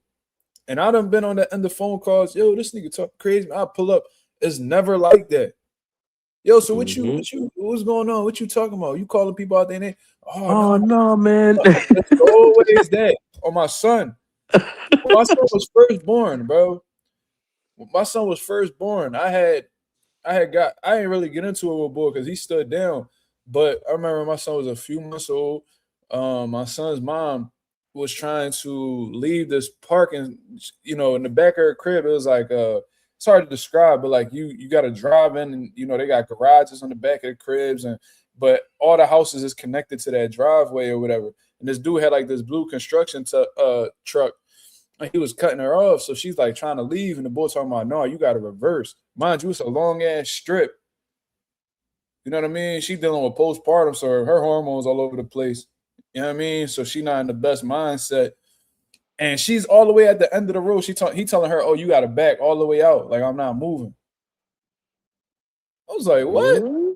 She called me. She like, yo, he talking disrespectful, blah, blah. I was at the gym. I came right over. 10, 15-minute drive. He's still there. I'm like, yo, I was like, yo, what's up? You telling my I was like, you was telling my son, mom, she got a reverse. What the fuck that shit about? He was like, what? I said, yeah, you got the blue construction van. He said, that's you, right? I said, you told my girl that she got a reverse all the way down? Because at that time, I guess he had let her go and shit because she kept talking shit. So he let her move. I said, bro, don't ever do that shit again, bro. He said, well, I live right here. I said, what the fuck that mean? I remember saying that. I was like, so what the fuck that Wait, that mean? don't mean shit. Yeah, like I don't know if he was telling me like, you know where I be at. I don't know what the fuck he was trying I to would have say. took it like that. That's That's how what I that took means it. over here. That's how I took it. That's how I took it. So I was like, what the fuck that mean? What the fuck is you talking about? I was about to slap the shit out over here. And he was like, I was like, bro, I'm gonna tell you. I said, don't ever. I said, she better not ever call my phone about you again, bro. He was like, I don't even know her. I don't even know. I was like, keep it like that. I said, I better not ever get another phone call about you, bro. I said, I'm telling you. I got in my car and I took off. And she said, like, after that, like the motherfucker be parking like all the way over to the side so everybody could drive through and shit like that. Like these niggas be so fucking tough with women, bro. So tough with women until niggas come around. Like I'm the whole opposite, bro. Like I've had women try to talk crazy to me. I'm like, yo, I don't even want to talk to you. I say, come bring another man to talk to me because I ain't even about to be I'm not about to be going back and forth with you. I'm not doing that. You feel me? That's just the type of time that I'll be on. I'm like, yo, bring your nigga. If you really got a problem, bring your nigga around. And we can have a conversation. I'm not doing no back and forth with no women. Because if you going back and forth with a fucking woman, you look just like her. Mm-hmm. Just like they say, if you going back and forth with a clown, people are not gonna tell who is who. It's the same shit. You going back and forth with a woman, I'm like, oh, this nigga sassy as shit. What the fuck I'm not doing none of that shit. Fuck out of here. Mm-hmm. But you gonna look just like Conor Benn in this picture, man. So Ryan Garcia got DMs with a gay nigga? You lying. Wait, I believe that. Hold on, let me read some shit. Nah, hold on. Nigga type fast as shit.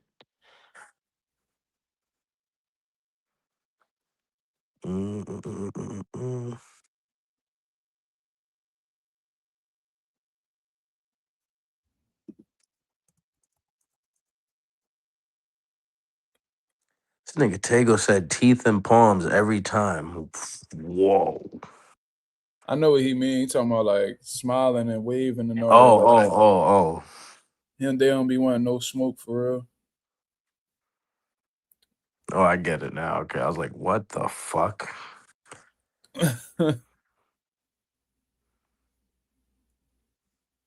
Yeah, I don't see that shit. They definitely buried that John. They definitely buried that John. But he does have videos out here where he says he's bi. So like, like I don't know, like you can take it. So I guess we can call him that because he called himself that. The nigga's bisexual. What? Bro. He said, I just seen the guy said Ryan flew him out many times and showed a cash app of 500 Ryan sent. What the fuck? How the fuck I never heard of this? I'd have been fried the nigga for this. Get the fuck out of here. Yo, that's a horrible joint. Niggas find that shit is over, bro.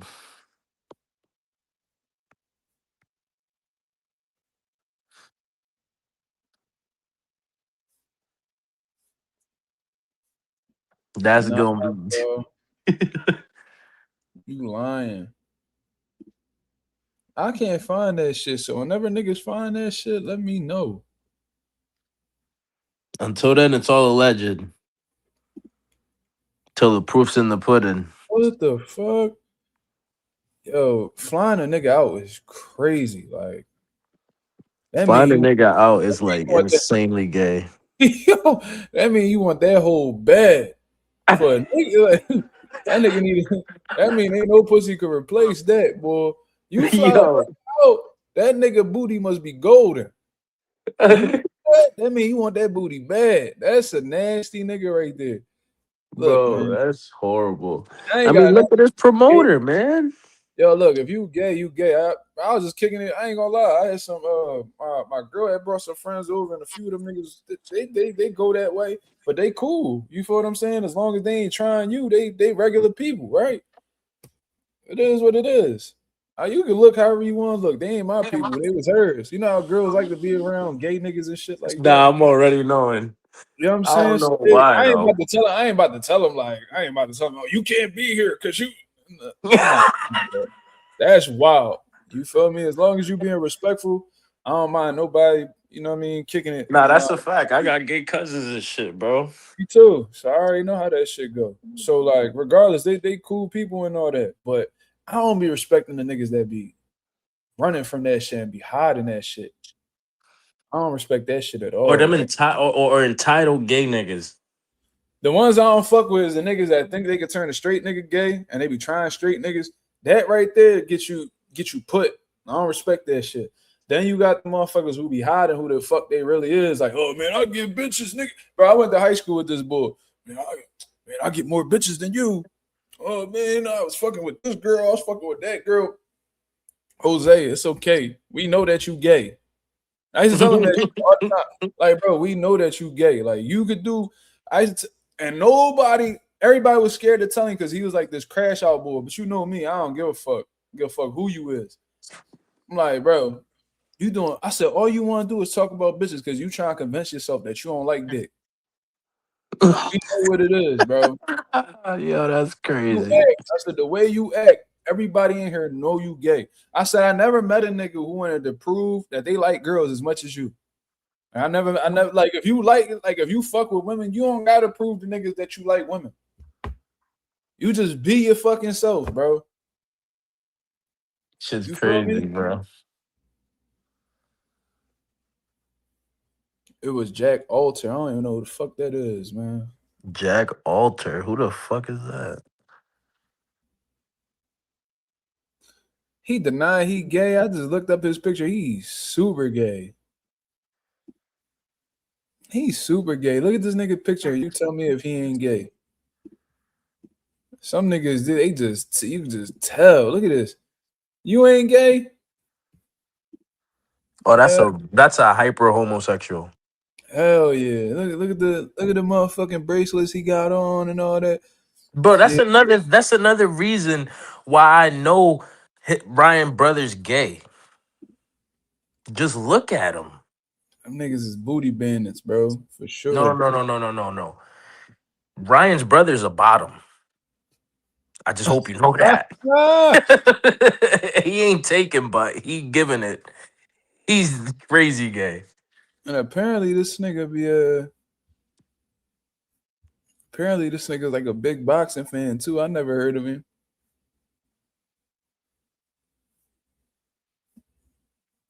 That's the nigga Ryan flew out, supposedly? That's what he said. I don't know. Bro. Yeah, Ryan like that Ryan's sick, dog. Ryan hope needs to just go to jail. That's crazy.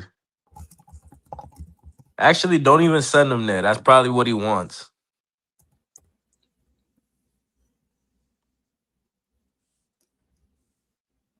Right?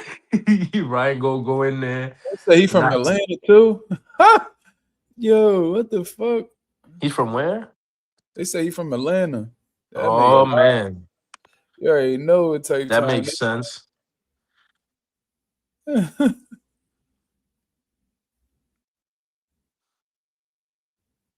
Damn. They call this nigga an Atlanta stalker.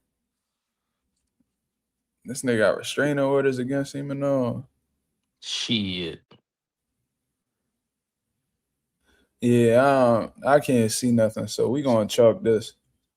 They look like and if that was a real thing, they definitely scrubbed that shit off the internet. So, I mean, good job. Because if that shit would have came across my desk, ooh-wee. Oh man, niggas would have got Motherfucking air fried out this bitch. Horribly. Hell yeah. You better hope that shit never come across my desk, cuz. Niggas gonna dedicate a whole life just to fucking frying you. With all the dumb shit you be saying, Ryan. As much as you talk about people. So maybe he was saying that. So maybe when he talking about boots and shit like that, you know what I mean? And he's saying shit like boots is overrated. Maybe he think like, you know what I mean? I don't know. Maybe he talking about something else. I don't know, man. That's what he can't be talking about boxing. He probably talking about something else. Yo, you're stupid as fuck. Probably looking at Boots different. I'm like, why you think he overrated? He was a champ. Man, he just overrated. Oh no, man. But Faneuil said Ryan wants a boot. That's crazy. That's some wild shit. Trick said, Mazuma, I know this isn't part of the topics today, but what are your thoughts on Ben Whitaker and his performance? I mean, it was quick work. It was Very quick work, fast. man. Like, you know, he came out aggressive from the very beginning. I think they got into like 150-50 exchange. The dude looked like he shot a shot. He didn't bring his hand back defensively in time. Looked like Ben Whitaker hit him with a right hook right at the top of his head. Equilibrium was gone from there. Couldn't recover in time. Got caught cold. It was the very first round. So, you know what I mean? It was really hard to assess Ben Whitaker and his like improvements as a fighter or anything like that. Whenever you get a first round knockout, it's just not enough being shown, not enough time being had in the ring for me to notice some things. But you know, if a motherfucker don't belong in there with you, you know what I mean, and you get him up out of there, you know, much kudos to you. You know what I mean? I think Ben Whitaker, Eddie Hearn feels like, and he said this on record. I didn't say this, but when David Morrell was trying to get that fight, he like, yo, like Ben's not ready yet. And I could appreciate that type of transparency. You know what I'm saying? Like Eddie just letting it be known, bro. Like, you know what I mean? Like Ben Whitaker is on his way up, but he's not world level yet. Yeah, he's not. You know He's what I'm not a saying? David. Even David Morrell's still green himself, but he's what levels above Ben Right. Whitaker But yeah, he's way ahead of the curve in terms of like elite. because of his amateur pedigree. He had over what 200 fights, some shit like that. Yeah, no, but it's just the level of opposition they face. That's what Eddie's talking That about. too. That too. I'm saying, so he's like, yo, like we not there yet. We haven't reached that you know type of opponents that Morrell has seen. So, and you know, he just signed the nigga, so he's trying to build him up so he could really make some money off of the kid. He's not making money off of the kid right now. So, you know, I'm not about to cash him out with David Morrell yet. If we fight David Morrell, I'm gonna make sure my guys is as ready as possible for that fight because he know that David Morrell. One thing about Eddie, he ain't no idiot. You feel me? He's one of very few promoters that actually studies boxing. Like he watches boxing. He looks at everybody, and you know, based off of what he sees, he does do some miscalculations here and there. He be Like scouting. He be scouting and shit. yeah, he be scouting, so he know who the truth. You know, he knows who's dangerous. He knows who's not. You feel what I'm saying? The motherfuckers he feel like that's not all that. He protects them, like Conor Benn, fucking what's the Lewis Crocker. You know what I mean? Motherfuckers like that, he'll protect them. But then if he feel like motherfuckers is ready, he'll throw them out there like Jerron Ennis, Raymond Ford, shit like that. So yeah, you know, Ben Whitaker is hard to really assess how Who's he's. Shakur with? Shakur is a free agent right now. Free agent? Okay. Yeah, he's just been locked in with Turkey or whatever. But look All like right, all right. look like them Saudis is taking their money back from these huge sporting events. So we'll see how much longer he'll be here. No, you But see how but you see why I feel the way I feel about Zuffa. Now you see why I feel the way I feel, bro. That's just not gonna be there in the long run. Promise that. it probably will be, but it's not gonna have the financial backing that it had previously. So And they probably not even gonna have the fighters they had now. they just locked Conor Benn in for a multi-fight deal again. So we'll see. I knew that was gonna happen, though. I already knew that was gonna happen because Eddie wasn't gonna take him back without him having to face somebody of caliber. Yeah, for sure. Trick said, I think that Ben Whitaker is going to actually fight on the Boots and Xander card. That wouldn't be far-fetched at all. I would like to see him against a Jesse Hart or Khalil Cole. But one thing's for sure, unless Eddie Hearn dropped Khalil Cole after this fight, he's not matching him with Khalil Cole. But Jesse Hart, that's not a bad fight. That's actually a pretty good fight. That's a winnable fight for Ben Whitaker too. You know, Jesse Hart never won a world title, but he's fought for world titles on multiple occasions. He fought Gilberto Ramirez twice. He fought Joe Smith Jr. He just fought Khalil Cole, and a lot of people thought he beat Khalil Cole, including myself. So that would be a good one. And, you know, Jesse Hart up there in age, you know what I mean? So why not? You know, Ben Whitaker's young, you know what I mean? He's powerful. He's slick. He could beat a Jesse Hart. Man, that nigga from 28 from Burke, nigga. That nigga will fuck him up. Oh, man. Burks with an S, nigga. You said Burks. Burke. Same shit. No, it's not. Burks with an S, bro. Who the fuck? There ain't no Burke Street in Philly. But yeah, man, I wouldn't be surprised at all if you know, Ben Whitaker's on the card with Boots and Xander. That's lit. I like it. But like I said, man, they need to add fighters on that card that are actually in or around the area to attract more ticket sales. Like, we know Boots and Xander are going to do his thing on its own. But if you could get a Bruce Carrington, which is not looking like it's going to happen, but, you know, a Bruce Carrington on there for his first title defense, fire. If you could get, you know, Zaquin Moses, who from Newark on the card, get him on there, man. You know, Newark and New York right next to each other. Right, Zay Quinn, yeah, Shoo, yeah. Yeah, them two right there, you add them, that'd be lit. You feel me? But, you know, it is what it is, man. I think Shushu should be co-main facts if he is on the card. Hell yeah, that'd be the obvious choice. This nigga's name is hilarious. Bitcherson Chickens. Mark, did you buy? That's that nigga's new name. I don't care. That's a classic. Bitcherson Chickens. Yo, that's fucking hilarious. Mark, did you buy your ticket for the Boots fight? Because I did. Yeah, I bought my joint on the first day, bro. Hell yeah. Marissa Alvarez said, I heard Dennis Thompson on the card. Yeah, I ran into Dennis Thompson the same day I ran into Boots over at Cherry Hill. I asked Dennis Thompson, I said, you on the undercard? He said, you already know. So, yeah, he definitely going to be on there. Shout out to Dennis Thompson for sure. Would definitely like to help. Dennis Thompson was sparring for that fight too, if we can. Damn, I really want to know who's gonna be on that undercard. I hope it's fucking gas, bro.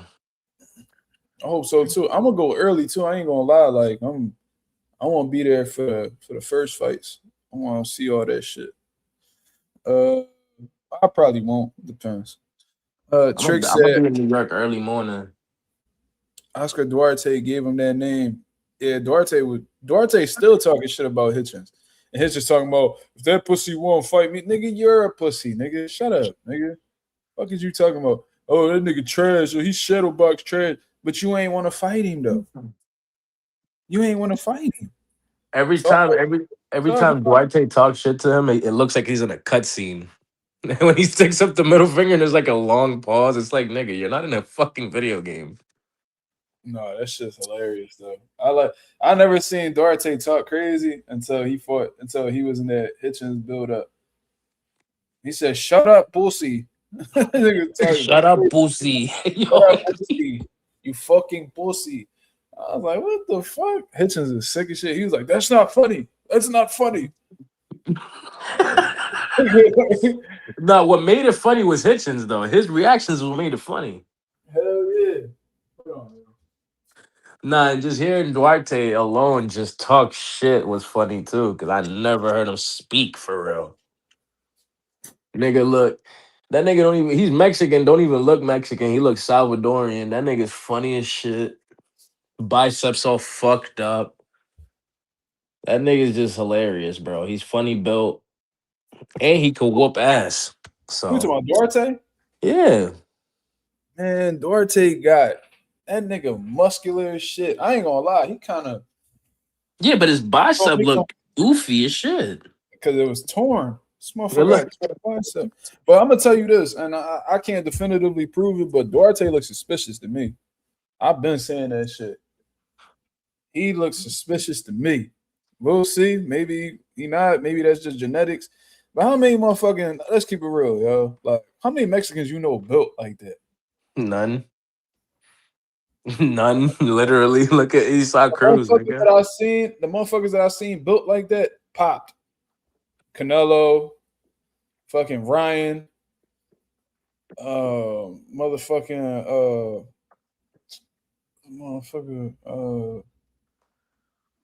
even the motherfuckers who ain't built like that popping too. But I don't know, man. Shit, Dillian White. Yeah, I was talking about Mexicans though. Mexicans. Yeah. Mike Munguia.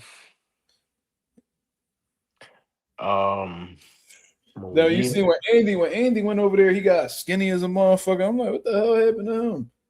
I remember when Ryan Garcia had like a soft body. Yeah, he ain't had no muscle. You know what I'm saying? Like he had like under boob and shit. Like I remember Ryan was built like a Mexican. And then he went over with Canelo and them, and he cut the fuck. I still got the picture on my camera roll. I'll never forget that shit. But it was literally like a year apart. Yo, you gotta notice, right? How he looked body-wise at 47 fighting Rolly compared to how he looked fighting Devin at 40. You know what I'm saying? Like, How I you remember, look smaller. bro, I remember when I got the video clips from that fight because I was in jail. Look at this. Yeah, bro, nigga look like fucking Hercules, nigga. Look at 2018, the nigga had the under boob. You see that shit? Mm-hmm. He ain't got no abs. This 2018, bro. 2018. Look at this little groupie ass brother in the background. Look at him. And they was calling him El Flash. They wasn't even calling him King Ryan. They was calling him El Flash and shit. Then he went over with them, and look at this shit. Look at him with Canelo. Look how fucking cut up he was, bro. How that happened? How your body changed that much, that quick, and you ain't even move up in weight at the time? Yo, These are both at 135. This is both at 135, bro. I'm already knowing. Don't nobody believe that shit. These niggas. And on top of that, he looked way bigger than that when he moved up, like muscular wise. Only going up 5 pounds looked fucking insane. How the fuck you look bigger at 35 than you did at 47 though? That's what I'm confused about. Bro, I'm watching this shit, right? I'm watching the clips of the Devin Haney and Ryan fight from the jail tablet, from the videos that be being sent in to me, right? Yeah. I'm watching them and I'm like, I looked at Ryan when they were standing across the ring from each other. I'm like, yo, Ryan looks fucking huge. Something's off. I said that shit. And next thing you know, like a week later, it came out that he was on PEDs. I was like, I fucking knew it. I fucking knew something was off. Cause Devin, number one, Devin's not gonna lose like that, bro. There's no fucking way. To Ryan, fuck no. I knew something was off when he looked way bigger than Devin. And Devin's huge. You know what I mean? So, bro, I predicted that in the lead up to that fight, I predicted that he was gonna miss weight. And I predicted that he was on something. I thought it was recreational. I'm thinking he like, man, this nigga like, they ain't just liquor, bro. Like motherfuckers who smoke weed and drink, they don't be acting like that. He number one. He was also picked out. So I had the right idea. I was on the wrong path though. You feel me? But once that came out, I was like, bad John. And he was definitely coked out, but they probably didn't even test him for cocaine. T said, I'm more impressed with how Rolly look at 47 than Ryan and Devin. Physically, Rolly is muscular. Well, Rolly always been muscular, though. Always. Even at 35, he was cut the fuck up. Yeah. 40, cut the fuck up. 47, cut the fuck up. You don't see a drastic difference between Rolly. You just see him, like, he looks healthier. That's the only difference. When he was at 35, he looked a little drained. 40, still looked drained. 47, looked like that's where he's supposed to be at. But Rolly overall, he always been built like that. Abs all crazy, big ass arms and shit. Some motherfuckers, some people just got it like that. You feel me? Yeah, Motherfucker. Rolly has a Cuban. and pause. Rolly has a good frame. You know what I'm saying? So he carries whatever weight well.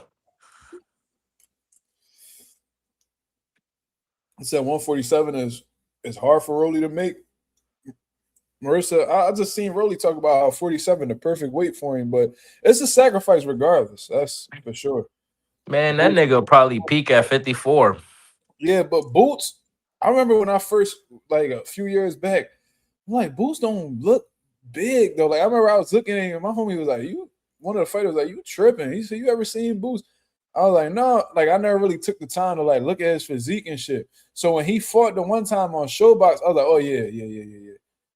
I was like, he don't really look muscular or like that. But then when you look at Boots, you can tell Boots don't do a lot of like weightlifting and shit like that, but he's always cut the fuck up, always ripped. You feel what I'm saying?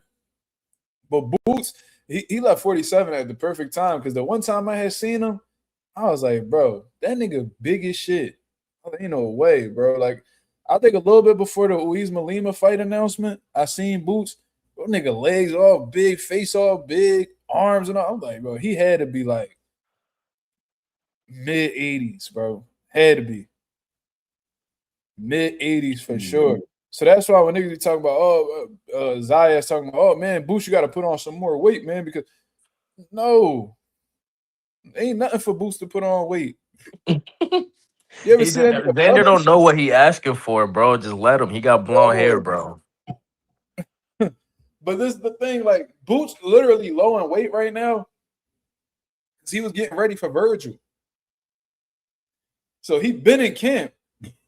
But Zayas, for some reason, he's associating Boots' weight being low to him being small.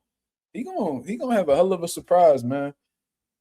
And I just love how, like, in the lead up to this fight, all these media outlets is like, yo, you know what I'm saying? Like Zayas got the better fundamentals. No, Zayas uses the fundamentals more. It don't mean that he got better fundamentals than Boots. I just hope Xander don't go out like Lima though.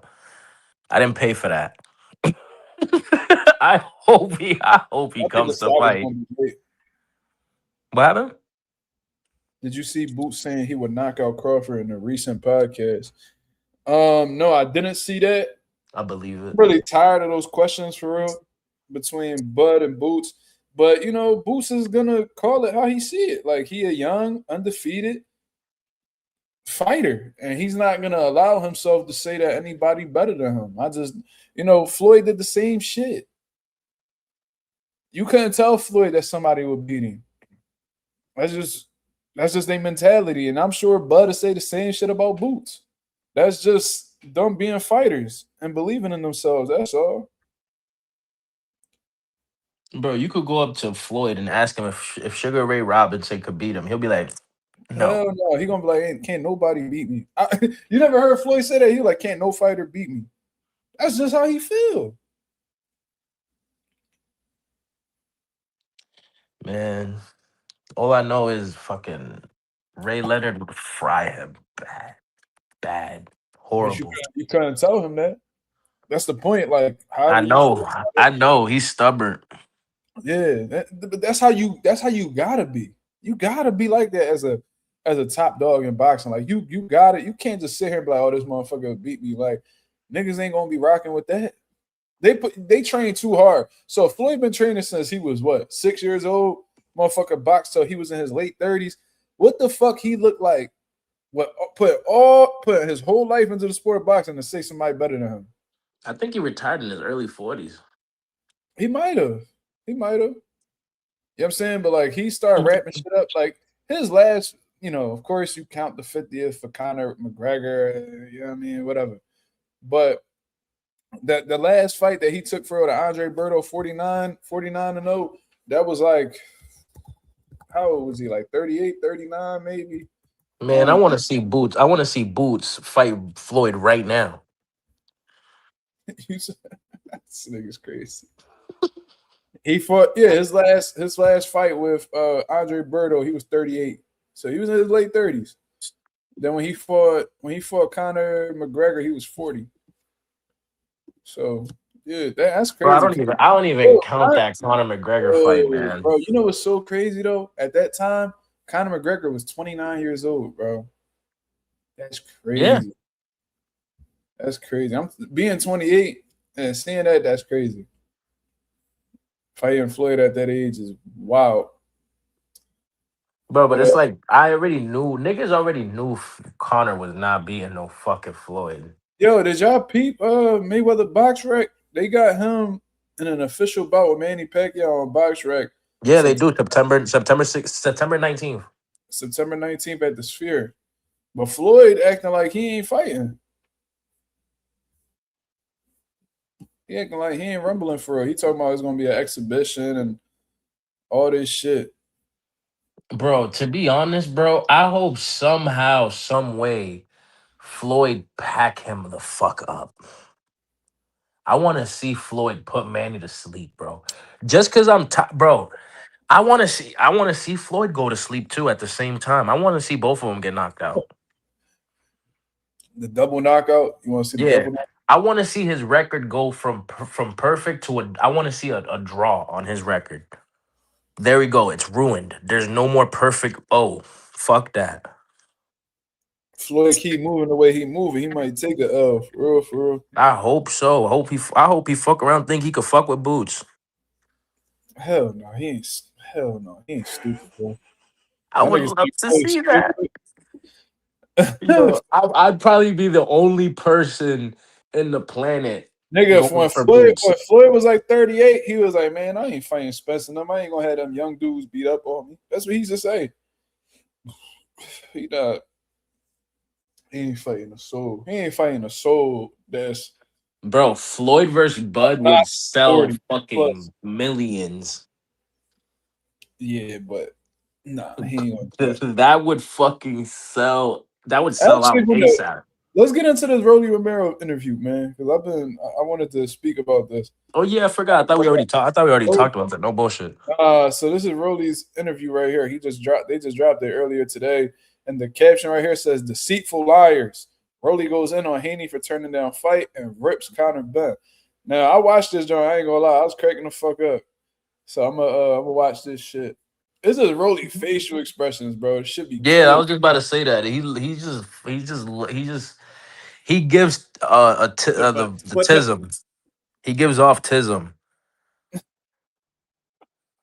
So let's see this shit, man. Like, look at that. Look at him. Romero, man, last time I saw you, Look. How you look. He's just doing shit, dog. He just be doing shit. That's not how you shoulder roll, dog. You could pause the video at any moment and he look crazy. You and yeah, Rolly, I don't know. He different, bro. Anyways, let's get into the interview. Mel Charlo were BSing going back and forth. You kept saying you could knock him out in 2 rounds. I asked him. Hey, you know, bro, I thought about it, right? I'm giving too much credit. 1 round. I asked him, you know, what happens if Devin fights Rolly, and he's like, you know, I don't know, bro. Devin's got a lot of skills. He's like, Rolly doesn't have a lot of skills. I think you guys were just going back and forth like BSing. But talk to me about your friendship with Jermell. I think he's my biggest fan. That was good stuff. Had you not seen him in a while? I don't know. He tried to lie to me and tell me he could make 154. So we're going to see Rolly versus Jermell, maybe? Oh, shit. What? He said he tried to lie to me and say he could make 154. Oh, shit. What does that mean? Jermell can't make 154 no more? Is that what that means? I don't know. But on top of that, I'm over here trying deadass not to laugh so the interview could play smooth, nigga. Because I just remembered this nigga Jermell calling this nigga ass to Rolly face. He's like, this nigga ain't got this nigga's ass. He ain't got no skills. I'm like, holy shit. Yeah, Jermell is on. They crazy. Yeah, maybe I might move to 54. I got to stop in 1 round. We're here. I ain't gonna give him the fill out round like the first like we talked about earlier. We're here at the Mayweather boxing gym. You know, the amateur fights, man. It's just I know you were in judo, you know, as a young man, but did you do amateur boxing fights as well, like in this kind of environment? Well, no, yeah, I mean, I fought 35 amateur fights, but I started boxing 17. But yeah, I mean, yeah, I fought amateur fights, yeah. What's it like, kind of being back and seeing the kids and, you know, them kind of looking up to you, taking pictures with you, just kind of the full circle moment of obviously you were one of them before, right? I mean, it's just a normal day for me, bro. I take pictures with kids every day. I take pictures with everybody. And then watching boxing, it's boxing, bro. Whether it's a high-level fight or a low, bro, it's still boxing, bro. Boxing. Man, you just watch people get punched in the face over and over and over. You go, pow, pow, pow, you know? And we gotta know, man, what happened with Devin Haney and that fight? It sounds like it's not happening anymore. I don't know. You tell me what's going on. I told you they were just lying the whole time. They said I sent them a great offer. Did they not?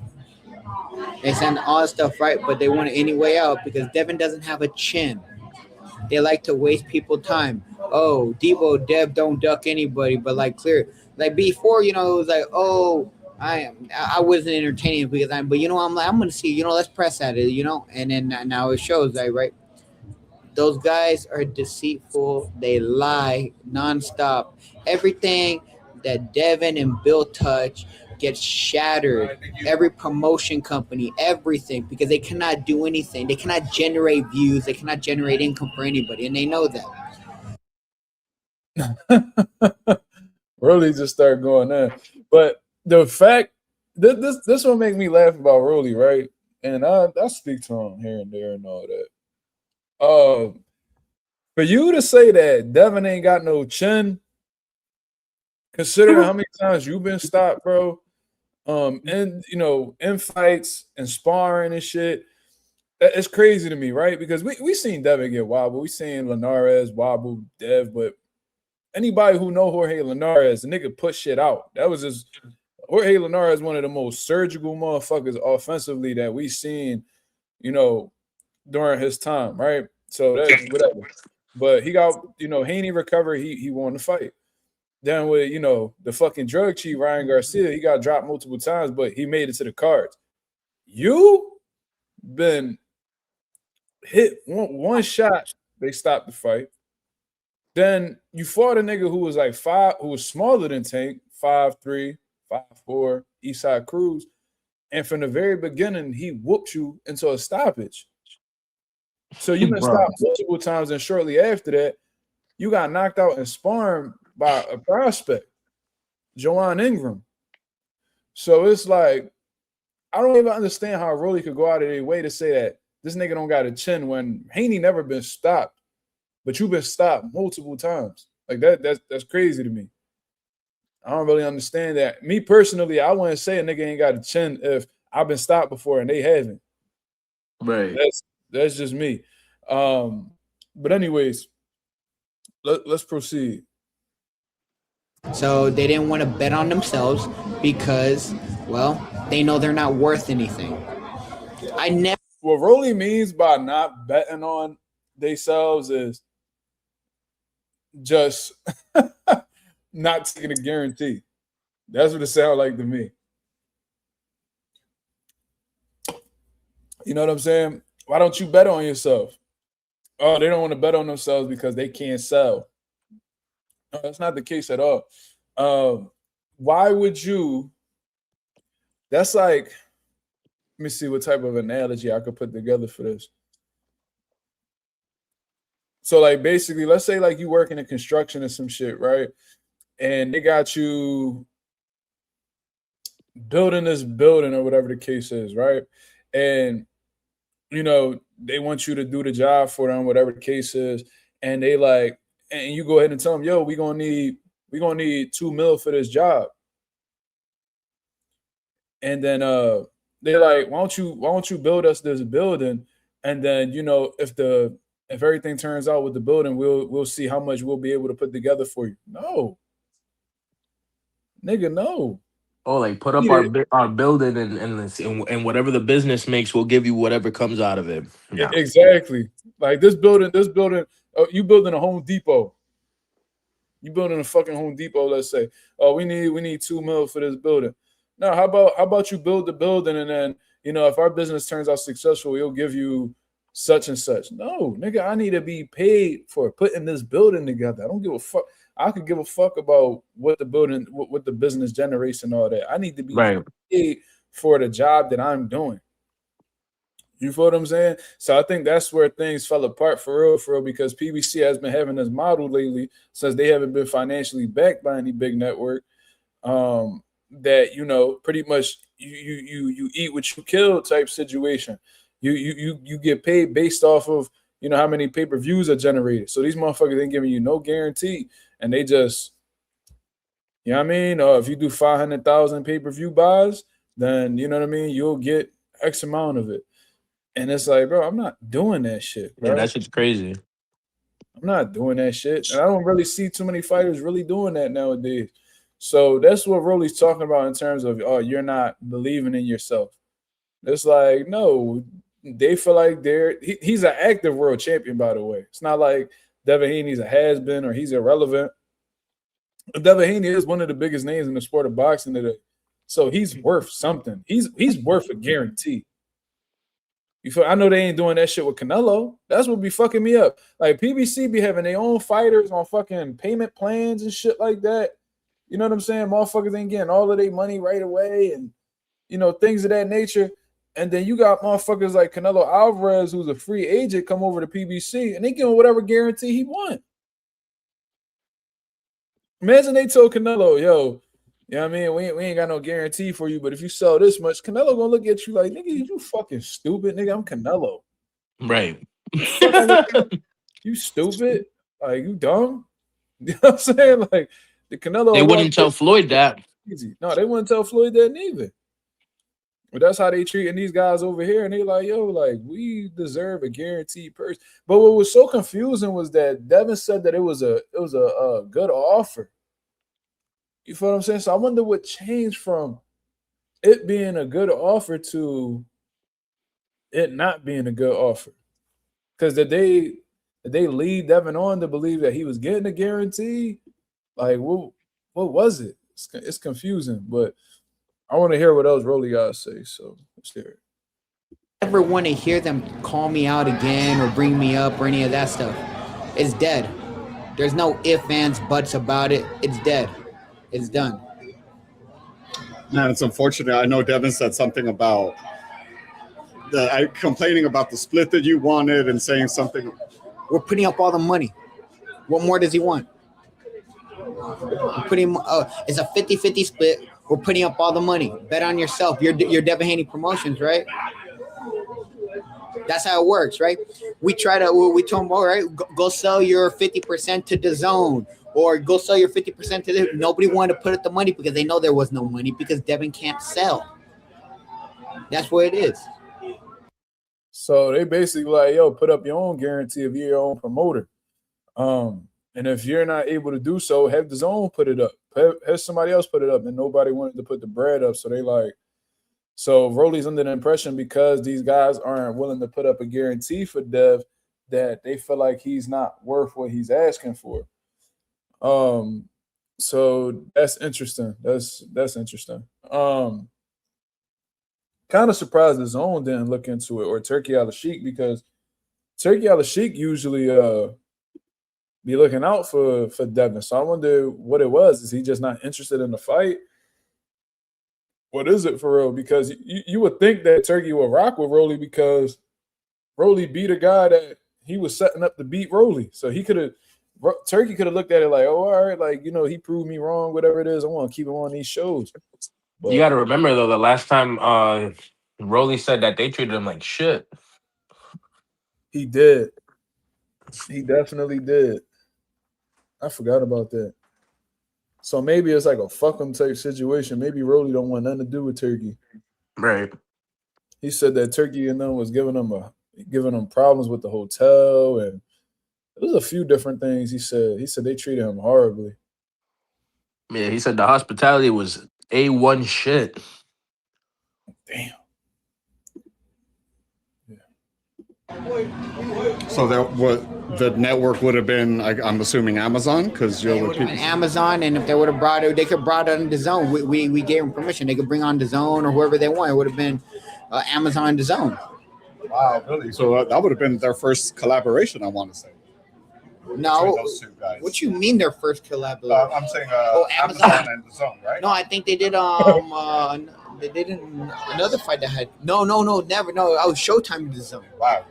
Yeah, That you're would right. have been the first time. Yeah. It was about to pop off on the reporter. What you mean? He said, nigga, what you mean? Oh man, that's funny. Man, that's unfortunate. So what? Like you just got the news that they said, or you just kind of heard like Devin say the stuff on social? They just didn't want to fight. Man, that's unfortunate. That was a big one, man. People were excited about that. Yeah, I mean, but they just didn't want to. Like, bro, like, what more do you want to do? I am literally the most avoided champion in boxing. No, the fuck you're not. Yo, when I first heard him say this, I bust out laughing. But Slime, listen to his reasoning, and then we go. I want to hear what you guys say. I've had 5 mega fights. Duck me. So Devin, who else? We already know who the rest are. Conor Benn ducked me. It's clear as day. We had the whole deal set up. Literally, we're gonna fight May 30th in New York. He's gonna fight for my world title and all that stuff, right? And then he just disappears out of nowhere, right? Another one is Ryan, who disappeared. And then and then the Pacquiao stuff disappeared, right? And they were like, oh well, he's fighting Floyd now and all that stuff. Pacquiao disappeared long before Floyd even came into the picture. That started in like November, December. Me and Pacquiao were trying to set up right after he fought Barrios. That was what, July 19th. So July, August, we're setting up deal September, and then by that time it was already blown. None of them wanted to fight me. But you know what it is? They know, okay, at the end of it, at my actual natural weight now. I'm physically back to my normal, like, I wasn't dehydrating myself and draining myself to get to those weight classes. So I actually got my power, my explosive, my speed. I got everything back. And they see that. Man, it's super unfortunate. If I was such a bum, they would take my world title for a great purse, right? They're all ducking me, every single one of them. I'm sorry, bro. That nigga's funny as shit. So he said that he's the most avoided champion in the sport of boxing today. Now, he said 5 mega fights. Now, he only mentioned 3 of them, but I already know the other 2 he's talking about. So he said Ryan ducked him. Now, that's a fact.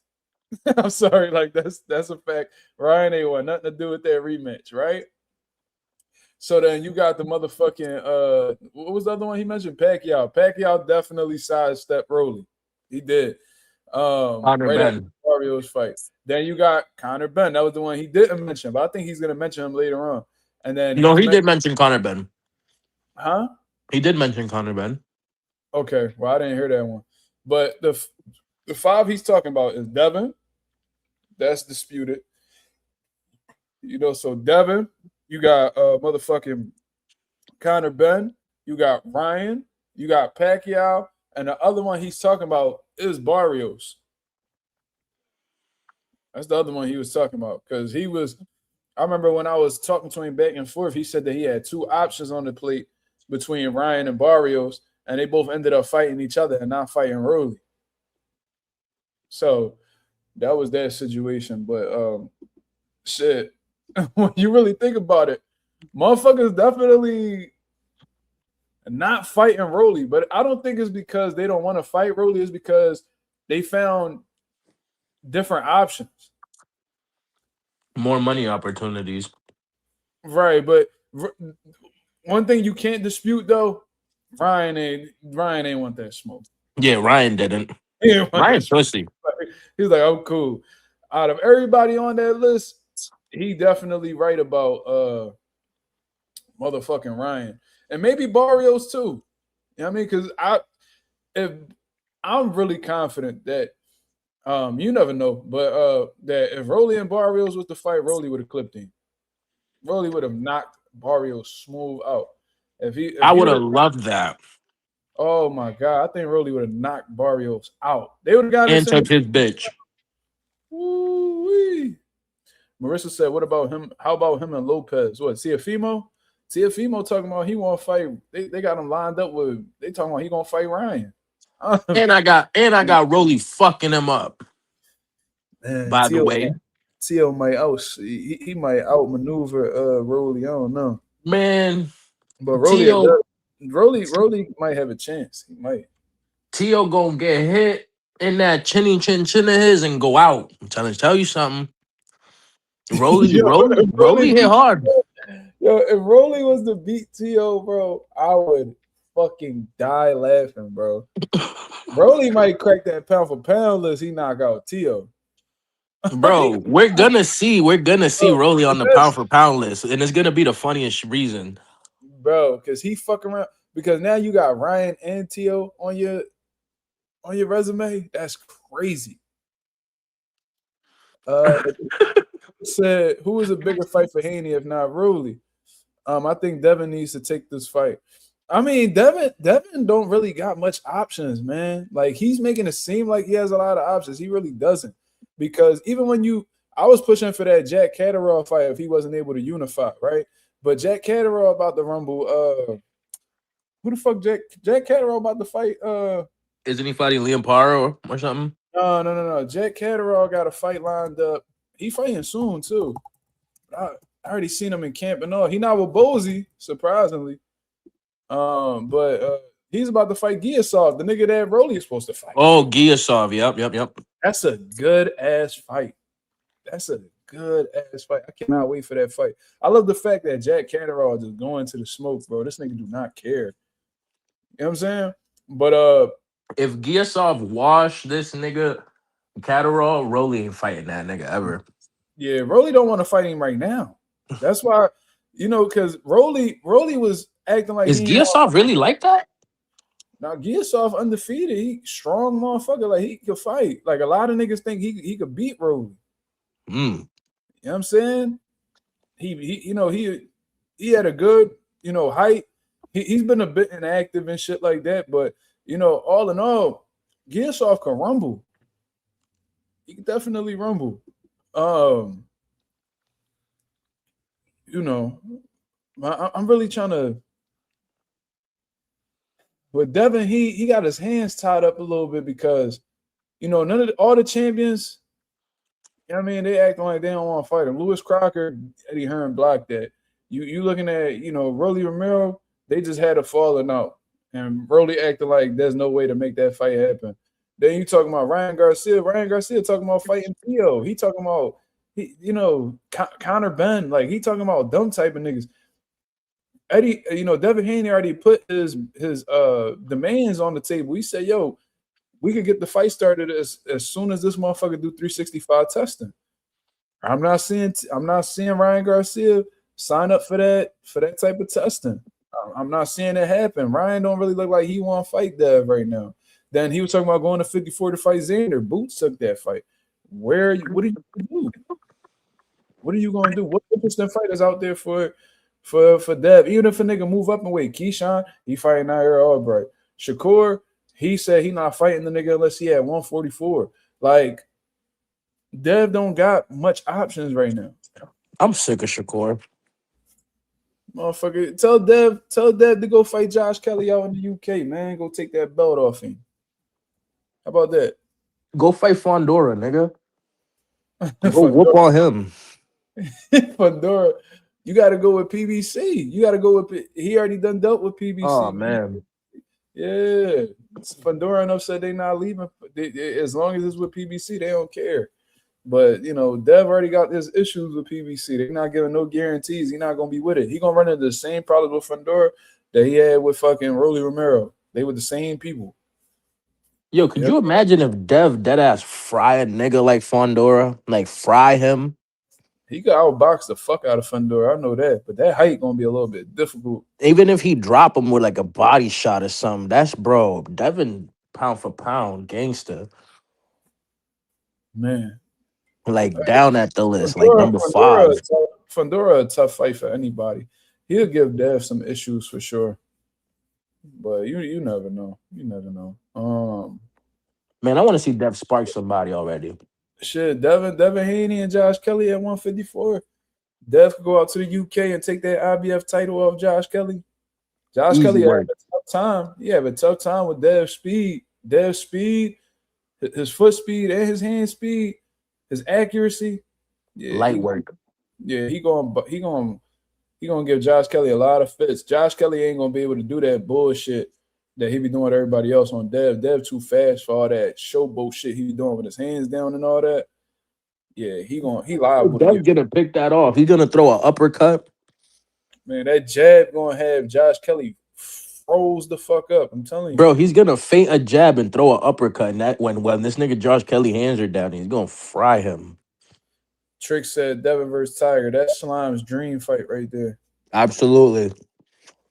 Absolutely. I got both niggas winning. Fuck it. It's a draw. It's a draw. Fuck it.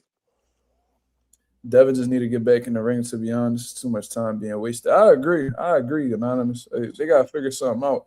They got to see, man, we'd love to see him fight Rolly. I ain't going to lie, man. That'd be Who said Dev versus Tiger? Oh, Tricks.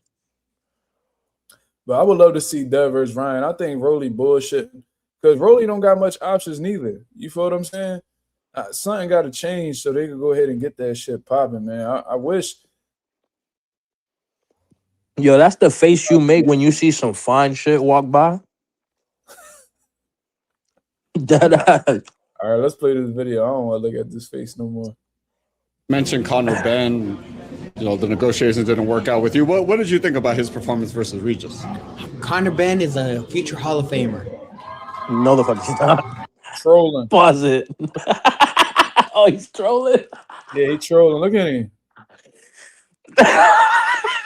He said that. Now he looking for a reaction. Clearly trolling. Yo, he's stupid as shit. Yeah. Yo. Why is that? Because whoever knocks him out cold is gonna be in the Hall of Fame, and it's gonna put his face in the Hall of Fame.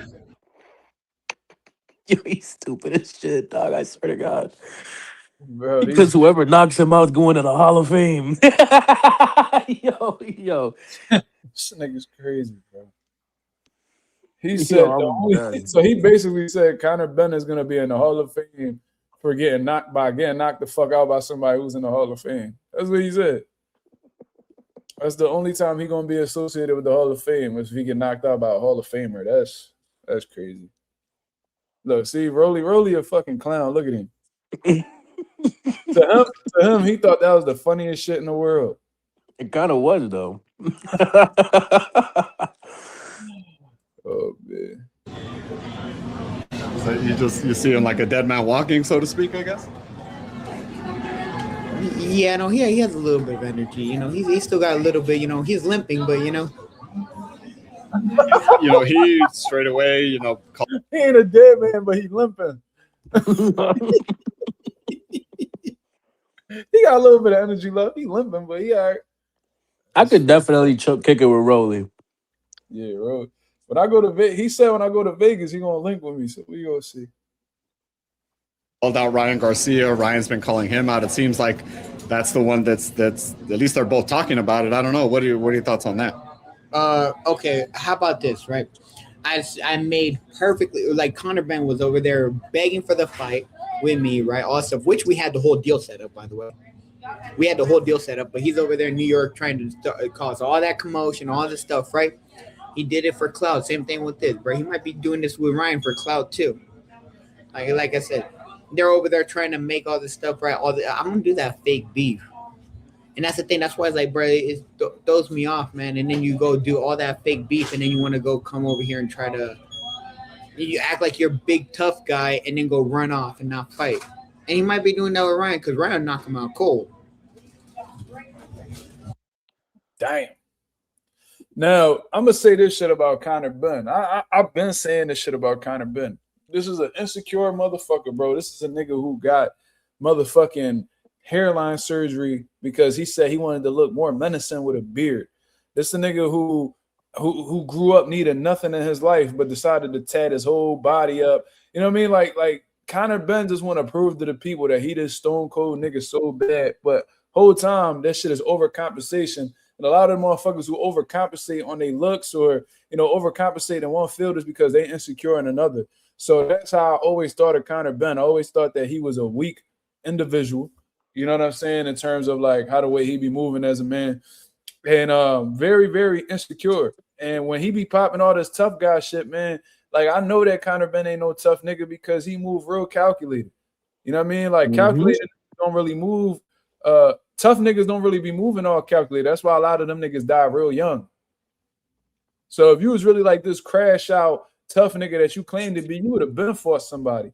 You would have been ran into that Jerron in the smoke. You real selective with who you fight. You would have ran into that Devin Haney smoke too. You don't want nothing to do with him neither. That's why you was running around calling him boring. That's why you was acting like Boots wasn't a name. But guess what? Boots a more relevant name in the sport of boxing today than you. Will ever be. Exactly. He's accomplished more than you. So how the fuck you sound saying that niggas ain't the name, but they did more than you? You just known for being somebody fucking kid, nigga. Fuck is you talking about? And your daddy wasn't that good neither. Fuck is you talking? I seen Roberto Duran little ass schooling the shit out your pop in the sparring session, nigga. Had your pop swinging all wild. He's sitting there laughing at your pop, countering him and shit, turning your pop. Like, then telling him what to do. Yeah, telling you how to do certain shit and still frying you, schooling you. Like, nigga, Roberto Duran ain't deserve. Man, that little ass nigga who debuted at 135 ain't had no business schooling your pop how to and was old as shit. That's why I love knocking your pop the fuck out on Undisputed. I ain't even gonna lie, bro. Oh my God. I be having Canelo beating the dog shit out of Nigel Benn on Undisputed. I be loving that shit. But anyways, that's all you known for, being somebody's son. You know that you was born with a silver spoon, but you trying to convince niggas that you so different, that you so tough, that you so menacing. Niggas don't see that shit. We see right through it.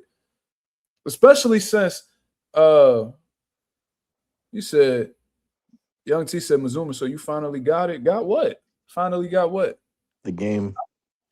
Oh, yeah. Yeah, I got it not too long ago. I live streamed one of the times I played when I first started playing. But no, to get back to what we was talking about though, with Conor Benn, we been knew that he was a hoe ass nigga. Like we been knew that. You know what I mean? Conor skipped that 154 division for a reason. Yeah, absolutely. He didn't even try to like gradually get down to 47. Nigga jumped right to 150, 147 as close as he could. Almost killed himself in the process too. You know what I'm saying? I could make 147. Nigga, you're a dead man on that scale. Do you see that picture that Slime got right now? Do you see this, nigga? That's a nigga who, you know what I mean? Who could make 147. Yeah. Look at him. A whole dead man on these streets. DOG said, "What's up, Mazuma?" Shout out to my boy DOG 215. He said, "What's up, Mazuma?" That's Conor Cisco Benn. That's hilarious. Cisco? That's funny. Shout out to the OG Cisco. He got bangers out here in these streets. But yeah, man, like this is kind of what Rolly's saying. We already knew about Conor Benn. Play the tough guy role, but when it's time to really play tough guy, you know what I mean? And even with Chris Eubank, like you fought Chris Eubank, yeah, you went to 160, but you put all these weight stipulations on him, and like you did whatever you could to have some type of advantage, and then you felt the pressure so much from that first Chris Eubank fight that you decided to start fucking with PEDs. You know what I mean? And then you haven't, and then when you was knocking niggas out cold and all that, I seen you struggling at a UK level with subpar fighters, getting knocked down, all types of shit. And then all of a sudden you sparking niggas like former world champions like Chris Algieri and all this shit. And then you get caught. And now you can't crack a fucking egg. He beat the dog shit out of fucking Chris Algieri, though. He fucking washed him bad. Bro, but he hasn't looked like that since. Ever. He's big killer at. Even fighting that dude, he fought at 54, bro. He was fucking dying fighting him. fucking Orozco. He fought Orozco and he fought Pete Dobson. Pete Dobson giving you work. Nigga ain't nobody. So, and then Regis Prograis had success. Like Regis Prograis was lining you up with left hands. He cut you with both under both your eyes. Like, nigga, you are trash, dog. And you got paper skin, nigga. That nigga Rolly would have cracked you with one of them Johns. Ooh-wee. Bro, it'd have been lights out, bro. I'm trying to tell you, Conor gonna line himself up for a bad John. He gonna get knocked out cold at 47. Watch. Ryan fuck around and do it to him too. Ryan, Yo, bro. Shit, bing, he gonna put him right out. I'm telling you. Yo, Conor Benn, I hope you look at Delonte Johnson and think he's sweet and go fight that nigga. He's not gonna So, fight him, bro. so he could do you like he did Nico Flies, nigga. Bro, you gotta peep. You gotta peep though. He act like Boots wasn't a name. Imagine what the fuck he'd do to Tiger.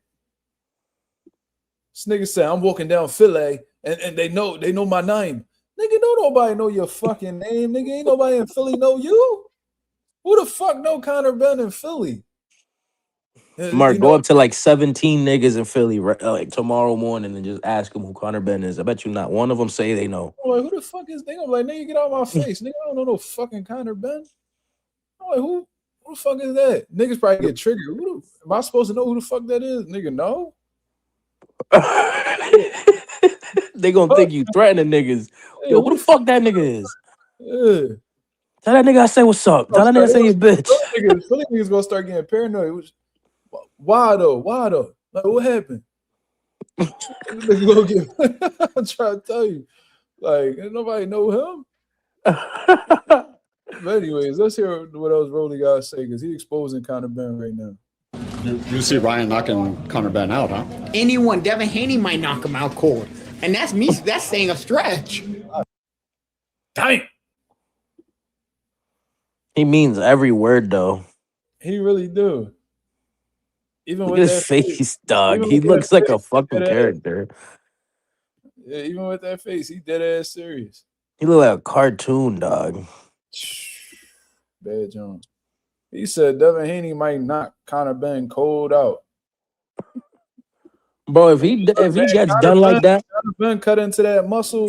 He looked up, bro. He might be chinny. I don't know. Regis he was too small. That nigga moved up basically 2 weight classes to fight Conor Benn. You know what I mean? Dev, he acclimated to 147 already. Devin Haney hit him with one of them fucking right hands. Bro, Devin hits him with the same shit he fried. Bro, Brian Norman would chill. Brian Norman would fry him. Hell yeah.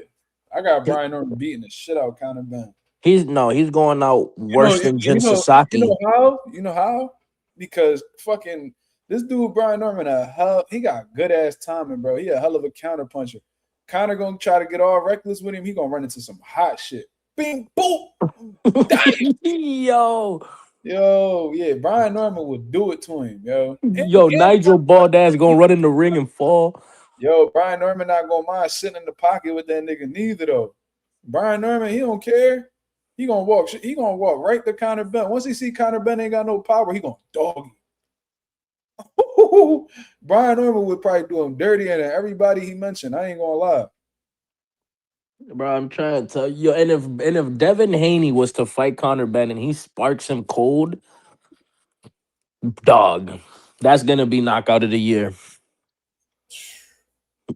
Guarantee that. Devin Haney compliment from Rolly. It's kind of crazy. Bro, dude, no. It's not even a compliment. It just shows how bad Conor Benn actually is. Man, that's crazy stuff, man. Yeah, I mean, it's unfortunate, brother, because you obviously have a belt. But you know what? I like Conor Benn as a person. I like him. I do like Conor Benn as a person. What was that little back and forth you guys had when you guys were in, like, Turkey was, like, right there? He kind of grabbed you by the neck. It was fake. I'm telling you. They're trying to promote and it was BS. I'm telling you. That's what was that? Oh, fucking dude. Look at the he did. Look. BS, I'm telling you.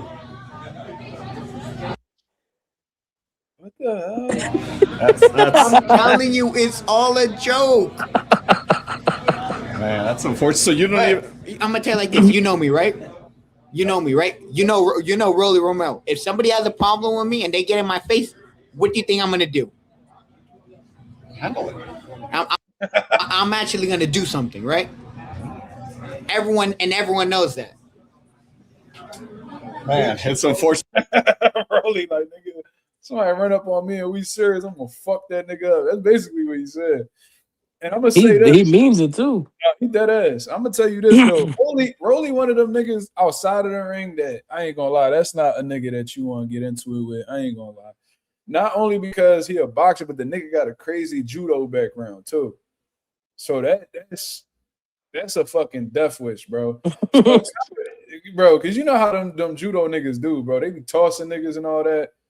Like I remember seeing Ronda Rousey when she was in her prime with that judo shit that she was on. Nah, bro. And I've seen a couple matches that Rolly did. He was fucking tossing the niggas, like hip tossing them. That's what they be doing, right? Yeah. Slamming the shit out niggas and all that. Catching niggas off balance, throwing It's them all up. it's all based on using niggas' momentum against them. That's not the nigga you want to do that with. You know what I'm saying? Because like if you going band for band with Rolly boxing, the nigga punch super hard, he might clip you.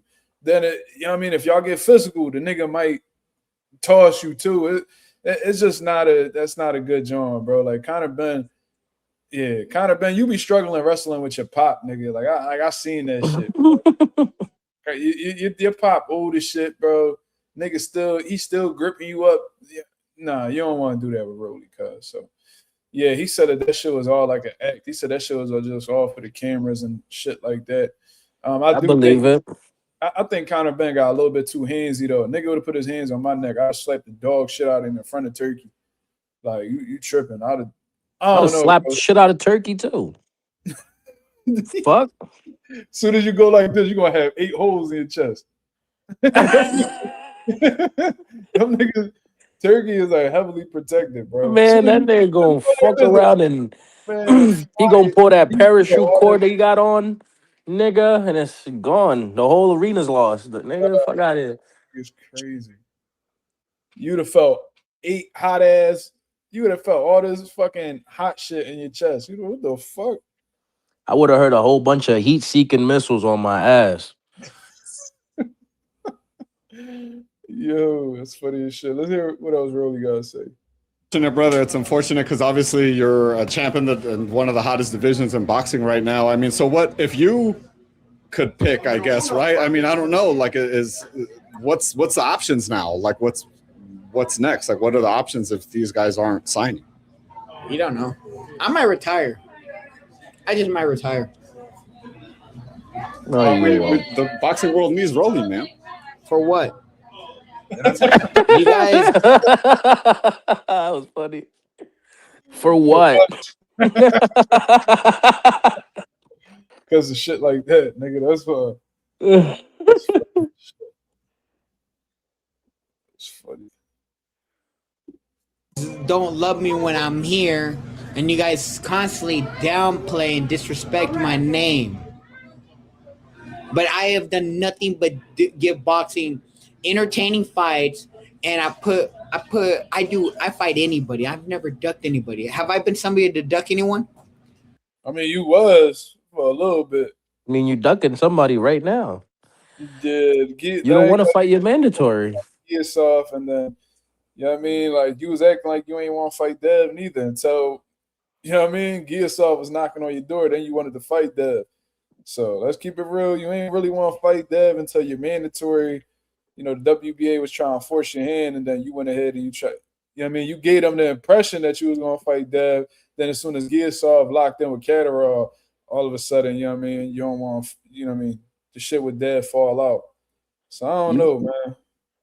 It's scary that nigga thinks that Devin's the easy route. That nigga Gearsoft must really be the truth for real. I just think he a rough style for real. I think he a rough style for Rolly. So I think Rolly looking at it like, would I fight Gearsoft for crumbs and possibly lose, or would I fight Dev for a bag and possibly lose? So it's like you got to weigh both things. Like if I'm gonna lose to either one of these niggas, I'm gonna lose for whoever paying the most. Right. That's how I see it. No. So, what more do you guys want from me? I've tried. I've tried my hardest. I've given you guys everything. Man, that's unfortunate, brother. It's unfortunate because there's a lot of big fights that can be made, obviously, with Rolly's name attached to it. So hopefully something gets put together. I know I'm sure PBC is working on something for you. Man, just a couple weeks, we got David Benavidez versus Zurdo. Well, they just asked some boxing questions after this, so ain't nothing really much to speak about outside of that. But yeah, that's Devin Haney talking about. I mean, not Devin Haney. That's Rolly Romero speaking about Devin Haney and Conor Benn and all of that good shit, man. Let me see what the comments are saying right now. I said Turkey gonna put a hit on your ass 60 seconds later. Yeah, that's not a nigga you want to hit. You really don't. You're too influential. You know too many people. Young T said he definitely ducked Dev and using this to clean it up. Like I said, I just find the timing of all this shit very funny, right? Because he started off, he didn't want to fight. He didn't want to fight Devin, right? Cool. So then, you know, he said he had a whole bunch of options. Literally, all his options fell through. So now he's stuck with his mandatory. He doesn't want to fight his mandatory because it's not bringing the money that he wants. That's a high risk, low reward type of fight. So he was like, you know what? Devin the only one available. My back against the wall. Let me go ahead and try to fight Dev, right? Looked like everything was going well with the negotiations, but somehow y'all got to pay attention to this shit. The negotiations was going well. Giasov is locked in with Katarov. All of a sudden, the negotiations fall apart. So it's like, was that just a fucking cover up to get Giasov to fight somebody else? What was that? If that's the case, that's super bad on Rolly's end. I'm telling you, the timing of it looks weird because what did Devin say? Yo, negotiations going well. They just sent a solid offer, blah, blah, blah. So shit look like it's on the up. We about to see Devin versus Rolly. So Giasov like, fuck, you know what I mean? I guess I got to wait. Maybe I'll get the winner, blah, blah, blah. Let me see what's going on. Jack Katarov ranked number 1 in the WBO. Giasov ranked number 1 in the WBA. Two top contenders of separate sanctioning bodies fighting each other. Katarov looking for the smoke. Giasov looking for the smoke. Let's fight each other. You feel what I'm saying? So Rolly looking like, oh shit, like the coast is clear. Maybe I don't have to fight Dev. Felt like he had to at first to get Giasov off his back. Giasov went ahead and was like, you know what? I ain't waiting for this nigga. Let me go fight somebody else. He go lock in with somebody else. Rolly like, oh shit, okay. So while Giasov is attending to Jack Katarov, you know what I mean, I can go do whatever the fuck I want next. You feel what I mean? So maybe he went into these negotiations with Dev just to avoid fighting Giasov through and through, or at least to get the WBA off of his back for fulfilling his mandatory. Wouldn't be surprised at all if that was the case, yo. Young T said, don't overthink it, Mazuma.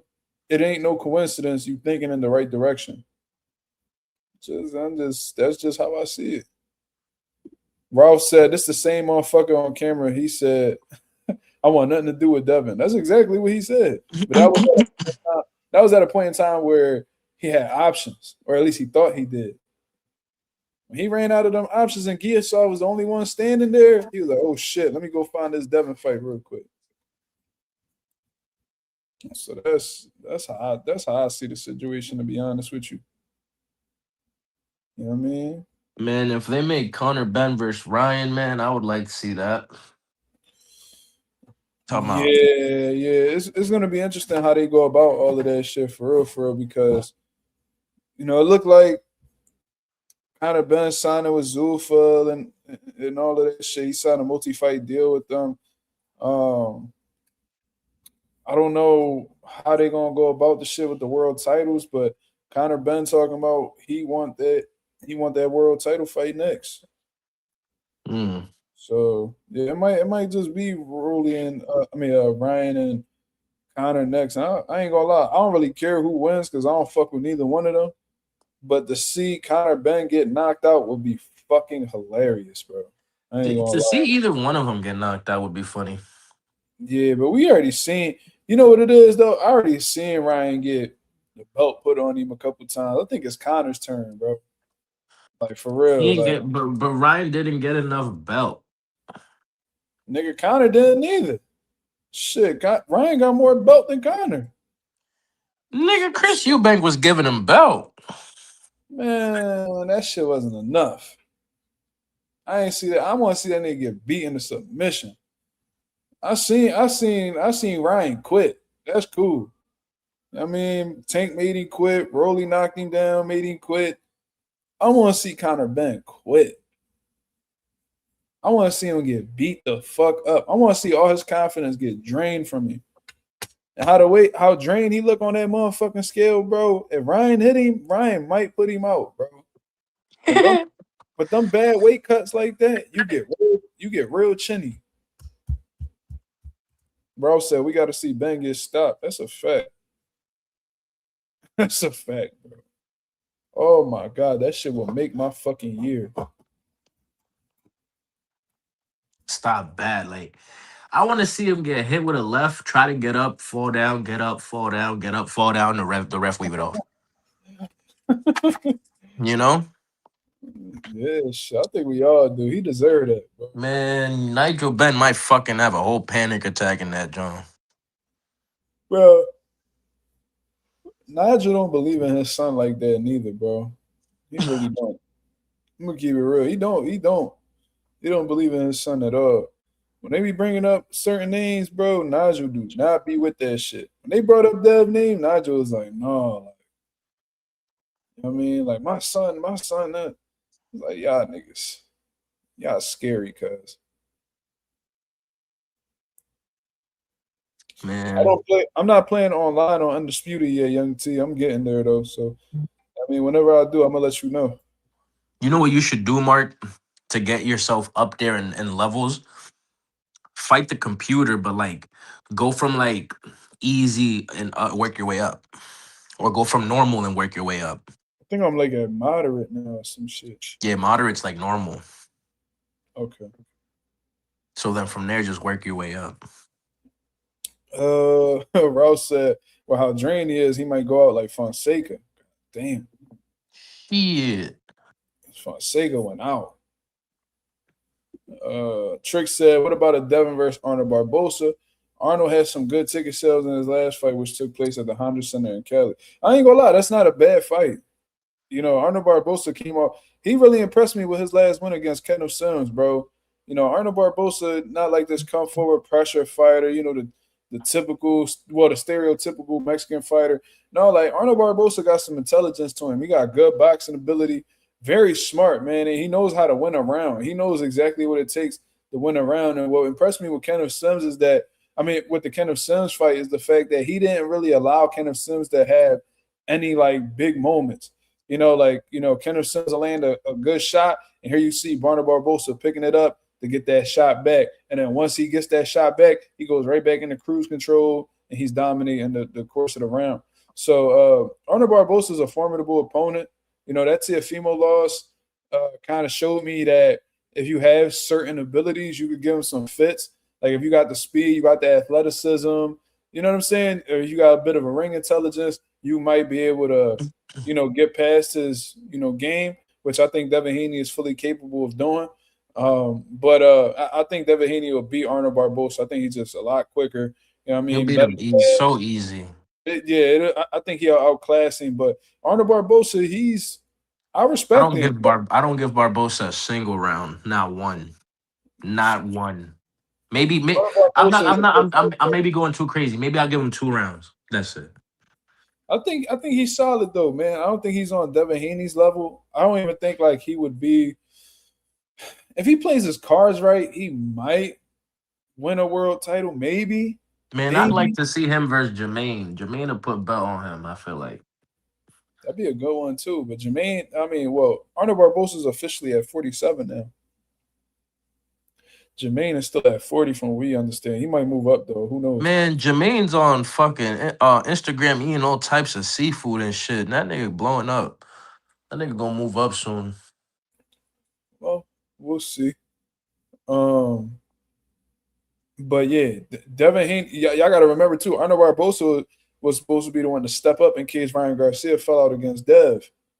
So, you know what I mean? Barbosa has been looking for that Devin Haney fight for a while. Like I said, I think that's a really good fight. I would like to see that. And Arnold Barbosa got some good wins under his belt, so it's not like Barbosa's a nobody. You feel me? He's a somebody. He's just not a champion.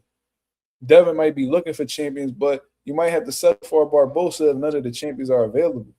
Barbosa might go out like Ricky Hatton versus Pac. Man, he not going out like that against no fucking Devin Haney, bro. Crazy as shit. Nigga, Devin Haney dropping shit now. Yeah, but he not fucking doing no Pacquiao, Ricky Hatton shit, nigga. Pacquiao almost sent fucking Ricky Hatton to the morgue, nigga. The fuck? R.I.P. Ricky Hatton, but goddamn. Hell no. Bro, he was there for a grip too. He was standing there for like a good minute. Bro, Ricky Hatton looked like if he would have got hit a little harder, bro, I don't know. That shit was bad, bro. That was like what? That was like only 2 rounds, right? Six rounds, 2 rounds. He whooped him off rip. Like Pacquiao, that's when Pacquiao was drawn. That's when niggas was scared of him. But like all in all, man, Arnold Barbosa got some good wins. Antonio Moran, just like a lot of these dudes do. Jose Pedraza. Everybody beat Antonio Moran. Yeah, but Antonio Moran been around the block though, so that's a solid name. You feel me? Yeah, but Jermaine fought him. Andy Cruz fought him. Who else? Yeah, I mean, Arnold Barbosa. He a gatekeeper. I get it. But Antonio Moran still, he's still a name. Like motherfuckers know who he is. He got now the biggest wins to me. The biggest win that I think Arnold Barbosa has is Jose Ramirez. You know what I mean? He beat Jose Ramirez and he beat Jack Catterall, bro. Those all solid names. All solid names. Barbosa got a little underrated little resume. Lost to Tio, but then he beat Kenneth Sims. Kenneth Sims, a lot of people thought Kenneth Sims was going to beat Barbosa. So, you can do Tio it. styled all over Barbosa, and I thought Barbosa was going to fry him. I don't know why you thought that. Tio can rumble, bro. He's not an average motherfucker. I'm not saying Barbosa average, but I feel like for Tio to really get stepped on by a nigga, I mean, he lost to Kambosos, but that was like Kambosos came with something to prove, though. Nigga, Kambosos came with something to prove. This nigga Barbosa looked like he didn't want to be in there. That motherfucker was 32-0 when he fought Tio too. Had some solid wins, and he was Tio's mandatory for a long time. And Tio acting like he didn't want rumbling. I don't know why, nigga. That shit was easy work. Super easy. I don't know. Top Rank was trying to make that fight for a while, and they can never get it done.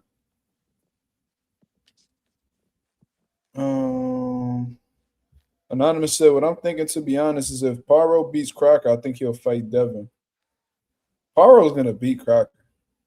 He is. Unless Paro just too small for the weight or whatever, or motherfucking Crocker cracking one of the little sneaky left hooks he be throwing. Because, Lewis Crocker, I'm going to keep it real. That nigga's ass. He's ass. In terms of, like, being at a world level, he's not a world level fighter, bro. Yes, he is. No. I mean, he's a world champion, but I'm saying, like, skill set wise, no. Not at all. He doesn't do well amongst the other champions. Man, that nigga with fried boots, nigga. No, bro, ain't this MAZUMA TV? I heard that guy is famous or something. The fuck is he? You gotta be trolling. What are you talking about? What's that? Boxing Wiz, you gotta be trolling.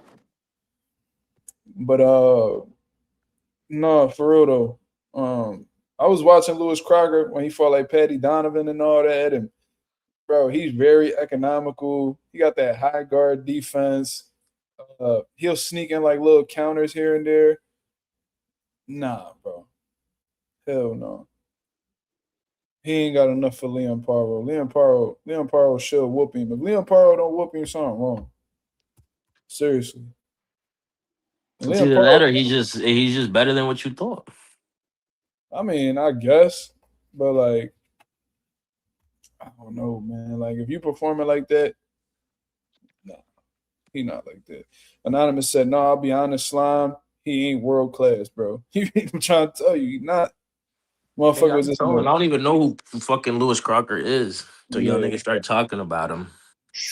I mean, he got the IBF, so he is somebody. You know what I mean? Yeah, I guess I don't know how he got that shit though, or who because he fought to get that shit. he ended up getting that interim belt off of that Paddy Donovan fight, and then they elevated him. That's what I'm guessing happened. Where he fought for a vacant or something. No, he ended up fighting for the vacant. So him and Paddy Donovan, so they fought one time. Paddy Donovan, he beat Paddy Donovan by disqualification. Then they ran that shit back, and then they ended up being for the vacant belt, and then he beat Paddy for the vacant belt. But even then, like, fucking Paddy Donovan, and there was a split. So it's like, I don't know, man. Like, you know, Eddie Hearn know he ain't world level. That's why he trying to keep him away from no world level niggas. Arnold Barbosa would fry Lewis Crocker right now. I put whatever on that. Oh, Lewis Crocker must be the top tier ass. Whooping. Arnold Barbosa could rumble, bro. I'm not saying that. But Arnold Barbosa would whoop Lewis Crocker. I will put whatever on that. Leon Paro should whoop that ass and be a 2-division champion. I don't think much of Arnold Barbosa. He nice. Well, I'll tell you what, if you don't think much of him, then you probably don't think much of Jermaine. Not anymore. I'm being honest. Not anymore. That nigga ain't never gonna be champion the way he fighting. You said who Nigga. you got, Barbosa or Jermaine Ortiz? That's 50-50. I ain't gonna lie. Bro, they both suck. If they fought right now, that's actually a good fight. I wouldn't mind seeing that. That would be a great fight. I got Jermaine Ortiz just because I gotta back him because he's from my city. But other than that, fuck this other nigga, bro. Dookie. What? That nigga's bro. I don't think much of Arnold Barbosa, bro. Like once you get outclassed in that type of way, like I just can't look at niggas the same. Like same shit with Scooter, bro. Nah, bro. I'm already knowing. I'm already knowing, but the way this nigga was talking, and then you got smacked by Tio. I'm glad he slapped the fuck out you, dog. God damn. Man, Tio did that shit because he knew niggas was gonna break that shit up. But it's the fact that he did it. Yo, Barbosa's face was red as shit after that joint too. Good. Bro. Woo, I'd have snapped, bro. I'd have fucked that money up, bro. Nigga, the way he was fighting, if I was his trainer, I would have punched, I would have forced it on him in the corner. I would have punched him right in his face. I mean, like, yo, you're fucking pissing me off. Like that's yo, I hate that shit. Like Scooter, bro. I'm never letting him live that shit down. Fuck Stephen Fulton. Gangster. Wild out. He wilded out that day. He didn't do jack shit. I don't think he threw a punch. Did he throw a punch? Well, I'm being dead serious. Like I can't even remember that fight. Like I can't remember shit he did. Anonymous said, you don't want to disappoint Slime. This nigga will never let you live after that. Ever. Like Jermaine, with what he was doing against Keyshawn, I'm like, what the fuck is the game plan? And then his fat ass coach just talking shit in the corner. Like, shut the fuck up. He's not doing shit for you to be hype. If anything, you're getting in his mind the wrong way. You're making him, he thinks he's doing shit. He's not doing shit. Young T said Norman Jr. got outclassed and he ain't no scrub. That's a fact. It's a fact. Man, let me tell you something.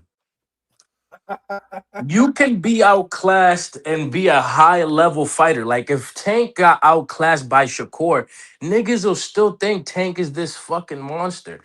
The way this nigga, Arnold Barbosa, right, be popping it, you would think this nigga was at least champion one time.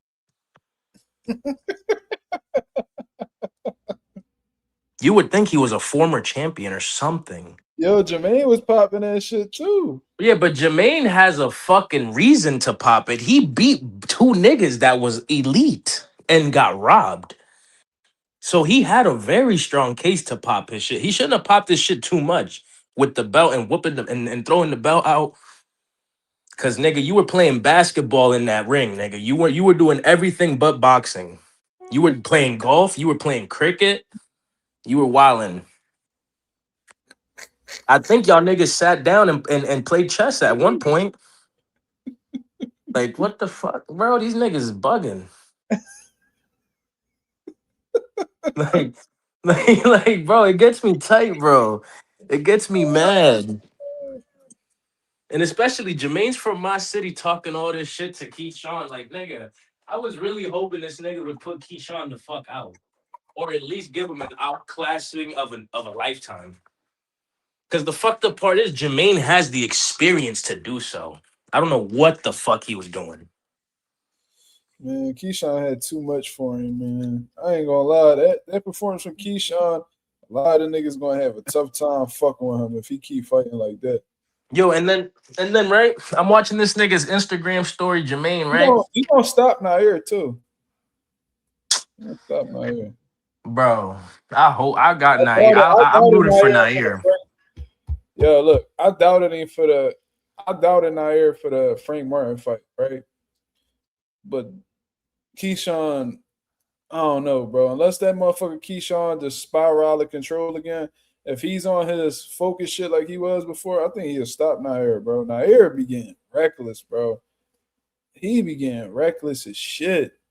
And you know the emotions gonna be real high. I'm actually hold off on that because I don't know what type of time Keyshawn gonna be on. Maybe he gonna be overly emotional. He ain't gonna be focusing there. And they probably just gonna be going at it. I don't know. Man, I even got on Nair's live on Instagram. I was like, bro, I need you to focus on this fight and just lock in. Just fuck this nigga up, bro. No bullshit. Lock the fuck in. That's what I told him. I was like, lock in. I need you to whoop this nigga's ass. Damn. And I told him, I was like, yo, I doubted you. I had Frank Martin frying you, but you did what you did. So I hope you do some amazing shit when you fight Keyshawn. That's what I told him. We used to follow each other. I don't know what happened. I think I unfollowed him because he was I don't know, he's on some weirdo shit. Man, that nigga sing better than you. That's what it is. No, you don't. Not even close. Yo, I'm a dead ass try to get in his live again. I'm gonna be like, yo, this nigga MAZUMA TV, man, say he could sing better than you. Prove him wrong real quick. I can though. Yo, Mark, everybody's gonna watch that live like, yo, these two nut ass niggas, bro, what the fuck are they got going on? Anybody that know me know I sing better than Nair. That shit not even a question. He said Albright don't be sturdy enough on his feet. I mean, he got a lot. Look, Nair he tough as a motherfucker, bro. But he got a lot of holes in his game. Yeah, I seen Frank hurt him a couple times in the fight, man. Oh, absolutely. So he there to be hit. It's just like how the way Keyshawn approaching shit now. You see how like composed he was. He was good jab. You know what I mean? He controlled the range real well off of the jab. He stabbed into the body. His combinations are sharp. They quick. They right behind each other. Like he fluid. You know what I'm saying? And he taking his time just breaking you down piece by piece. And bro, it's like he neutralized you of all like your best abilities. Like that approach that Keyshawn took with Jermaine, like I said, he could beat a lot of motherfuckers with that same system. Like he gonna be Keyshawn. I don't like Keyshawn, but man, fight my nigga Tiger, man. I don't want to hear none of that. Keyshawn go get fried. He ain't getting fried by no Tiger, bro. Bro, don't start, dog. Don't. You know who's starting. You know who's starting. You know who brought him up. Tiger's not losing no fucking Keyshawn, dog. It's not happening. Young T said, MAZUMA, make a bet with one of your subs going for Xander, and if he wins, he dye your hair blonde for Puerto Rico. Get the fuck out of here. We did make that bet. I ain't agree to that shit. Yeah, you did. Yeah, you did, nigga. I don't remember agreeing to that shit. I think I You remember did. dyeing Bro, my hair for nobody. I was I'll like, pull out. I'm gonna pull up that live. Don't worry about it. I It ain't wasn't dyeing that my long ago. It was hair. like 2 weeks ago. I ain't dyeing my hair for a motherfucking soul. We agreed on it though. We told this nigga Ghost if Xander beat Boots, we dye our hair blonde. Yo, I don't even think I could do that because of work. I gotta see. I can't see myself doing it. My son gonna look at me so crazy. You know what the fuck? I remember when I shaved my beard, bro. My son was like he wasn't scared enough. He was like staring at me like extra hard. Like he was trying to figure out what it was. Young T said it would be cute. Boots voice. No, hell no. Yeah, that's cute. Yo, Sam, you got any last words for the people, man? Cause I gotta go. Stephen Fulton, lock the fuck in, nigga. No bullshit. Stop posting corny ass pictures with them horrible ass fits on Instagram. Niggas is tired of seeing your no drip having ass doing stupid shit. Focus. That's it. That's all I gotta say. That's the only person I had last words for. One of Bet said, dye your beard blonde. Fuck, I look like Abraham Nova. Got me fucked up. But anyways, man, I'm gonna get up out of here. Shout out to the nation and the mob. I'll holler at y'all with another live tomorrow, 10:30 p.m. Eastern Standard Time to continue cooking up on what's going on in the boxing world. Till then, I hope you guys have a blessed, beautiful one. I'm up out of here, man. Peace.